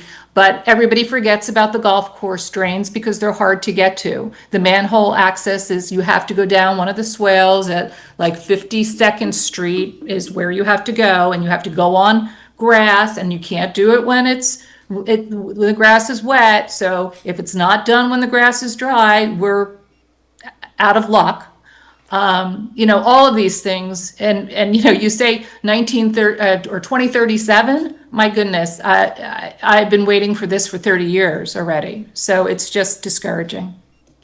Thank you, Tricia. And you have our commitment that we're all committed through Commissioner Bott's leadership to show and yield improvements for you. So with that, Commissioner Bott, you made a motion to try to get this to the June meeting? I can't make a motion. You can't make a motion. So your request is to try to bring this back to the June meeting? Yeah, and I would just say also, one of the things that we should be mindful of is that every time this happens, and a car gets totaled, that raises that resident's premium on the cars to the point where they may not be able to get car insurance. And the same thing with home insurance claims. So it's not just that it's an inconvenience, because it's a huge inconvenience, but it also, it's going to eventually affect where people can afford to live. So again, I know I'm being a little bit exigent on this, pushing you guys to come back in June, but I want to get this going, because I know it's going to take time once we come back in June to tweak and get it all up and running, but I'll be here to do anything I can to help you guys come back for June. Yeah, and also I want us to think outside the box again. I don't want us to overly rely on police on this specific issue. I don't want us to say and prescribe police have to be stationed at these locations, just because during these situations you have a lot of emergencies that are happening. You have a lot of public safety situations. So I also want to give police some flexibility, and perhaps they can give us some guidance as to how they feel this can properly be handled together with our fire departments. So with that, we can show this unanimously adopted, and hopefully we'll have something for the June meeting. All right, Karen, you had something to state? I'm looking at our. Mr. Chair, Yes, I just want to David. clarify, you're talking about bringing it to next Wednesday's commission meeting? Commissioner Bott. Is there any way we can with a supplemental? I think we'll do our best. At least an update. An update with the analysis? You're I the was gonna best that you can say, get us. Yeah. I think the biggest challenge would be just doing the administrative documentation and getting it through, but I think that as long as we have the right data, it's a matter of getting it grafted and see what the trend looks like, and that's the important task you want to hear about. And we can do it as maybe a discuss and take action or something, but I want the conversation to start in a commission meeting so that we're like, okay, we don't have the full details on X, but on A, B, and C, we can press play and go. So that's what I'm trying to get us to. And I think, Kara, I think what you're seeing, and David, you're seeing all of us realize this is a very last-minute request for next week's meeting from this committee. So I think we'll be understanding if you can't get us the most thorough information, but at least we can get the ball It's a discussion. rolling. Yes. Okay. All right. We can show this item closed, and we're now going to item number 10. Item number 10 is discuss adding a resident empowerment and accountability on development dashboard, READ dashboard on the city website to include information on both proposed and approved developments, projects in Miami Beach. This item was sponsored by Vice Mayor Dominguez and co-sponsored by Commissioner Ball. I'd like to move the item. So last year, it became evident that more transparency was needed and an easier way for residents to find items on our website in one location would serve everyone well. And I had many meetings with the planning department, Tom Mooney, and IT, and the clerk's office on how we can get this done. And I appreciate all of the work that went into this in getting this completed. So now we have a READ dashboard, which is Resident Empowerment and Accountability on Development. One thing I will request, and I'm just going to pull up my notes real quick. Let's see here. Because it has all of the columns that I've been looking for, so development orders with the development agreements, if applicable, naming and column with the project information. It's more user-friendly right now, the name of the applicant, the company, summary of the project, the direct link to the application if somebody wanted to do a deep dive. I'd also like to add pending live local applications on the dashboard. So the code already requires notice to go to neighbors once a project is approved, and the notice is provided to neighbors within 375 feet, as well as neighborhood associations. But for pending applications that are not yet approved, maybe we can have them listed and included in the status of a project. I think that would be helpful to residents as well, because as of late, I have been getting a lot of calls from neighborhood associations asking about live local pending, and I think that would allow for more transparency. And to build on that, if I might, just pending applications / litigation, because I think there are 8 pending applications that are currently being litigated. And I'll run that by the city attorney's office later to see if, unless Rob has a quick answer on it, if we need to advertise litigated items. We would have to discuss that internally, yeah. Let's discuss that after. Okay, we can definitely include a column for pending live local. Okay. And you'll make that part of the recommendation as part of this motion? Yeah, that would be amazing. We don't need to bring this item back. We can meet offline. I just wanted this item discussed at neighborhoods so that residents that really follow our commission meetings closely know that we do have something available. In my next newsletter, I'll include it so that residents know, and we can close out the item as long as my colleagues don't have any other additions, suggestions, or questions. I think, Vice Mayor Dominguez, I think this is one of these transparency elements that that our public deserves, and you've prioritized that. I know Commissioner Abad, when you were on the planning board and we were both serving on the planning board, we would talk a lot about how great it would be if a platform like this existed, where you could see not just what's being built in our city, those development agreements that the city was a party to, what is being approved, what are the public benefits. It's a matter of transparency, and it also helps the community better understand what is being projected. A lot of times we only think about those projects that are currently being discussed and those projects that are actively under construction.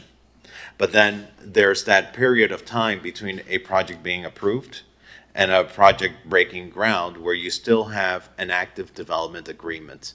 And where you're looking at the big picture of the city, and when you're considering independent zoning applications or independent zoning legislation, you do want to consider what are those previously approved development agreements that are going to be intertwined and part of that puzzle piece. So Vice Mayor Dominguez, this goes to the heart of transparent urban planning, and you've prioritized it for a while now. Since last year, you've been working hard on this, and I think our community is going to be better served by this. Commissioner Bott. I also want to, I echo everything you said. I love this item.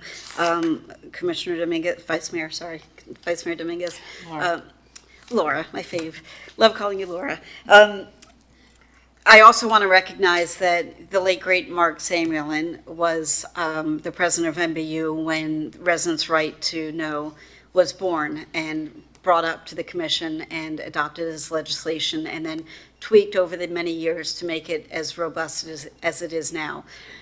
following in those footsteps, Herb Frank, also the late great Herb Frank, who was one of the founding members of Miami Beach United, really championed this idea, and it was a real mission for him to try to get this kind of a very resident-friendly dashboard built and used. And I'm sorry that neither Mark nor Herb are here to see the product of Laura's labors, and it's a labor of love, and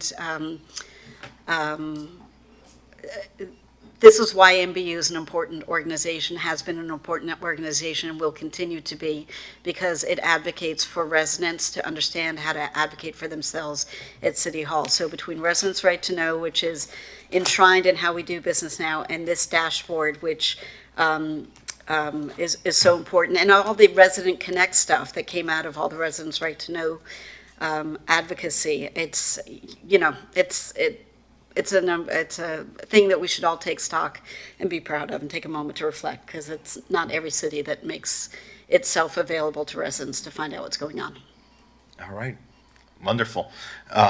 Seeing no other comments from the dais, Vice Mayor Dominguez, thank you again for your leadership on this. I think it's going to help the entire community just be better engaged and better informed as we talk about the planning of the future of Miami Beach. All right, with that, is there any other business for the good of the order? No? Okay, we can show this meeting adjourned. Thank you, everyone.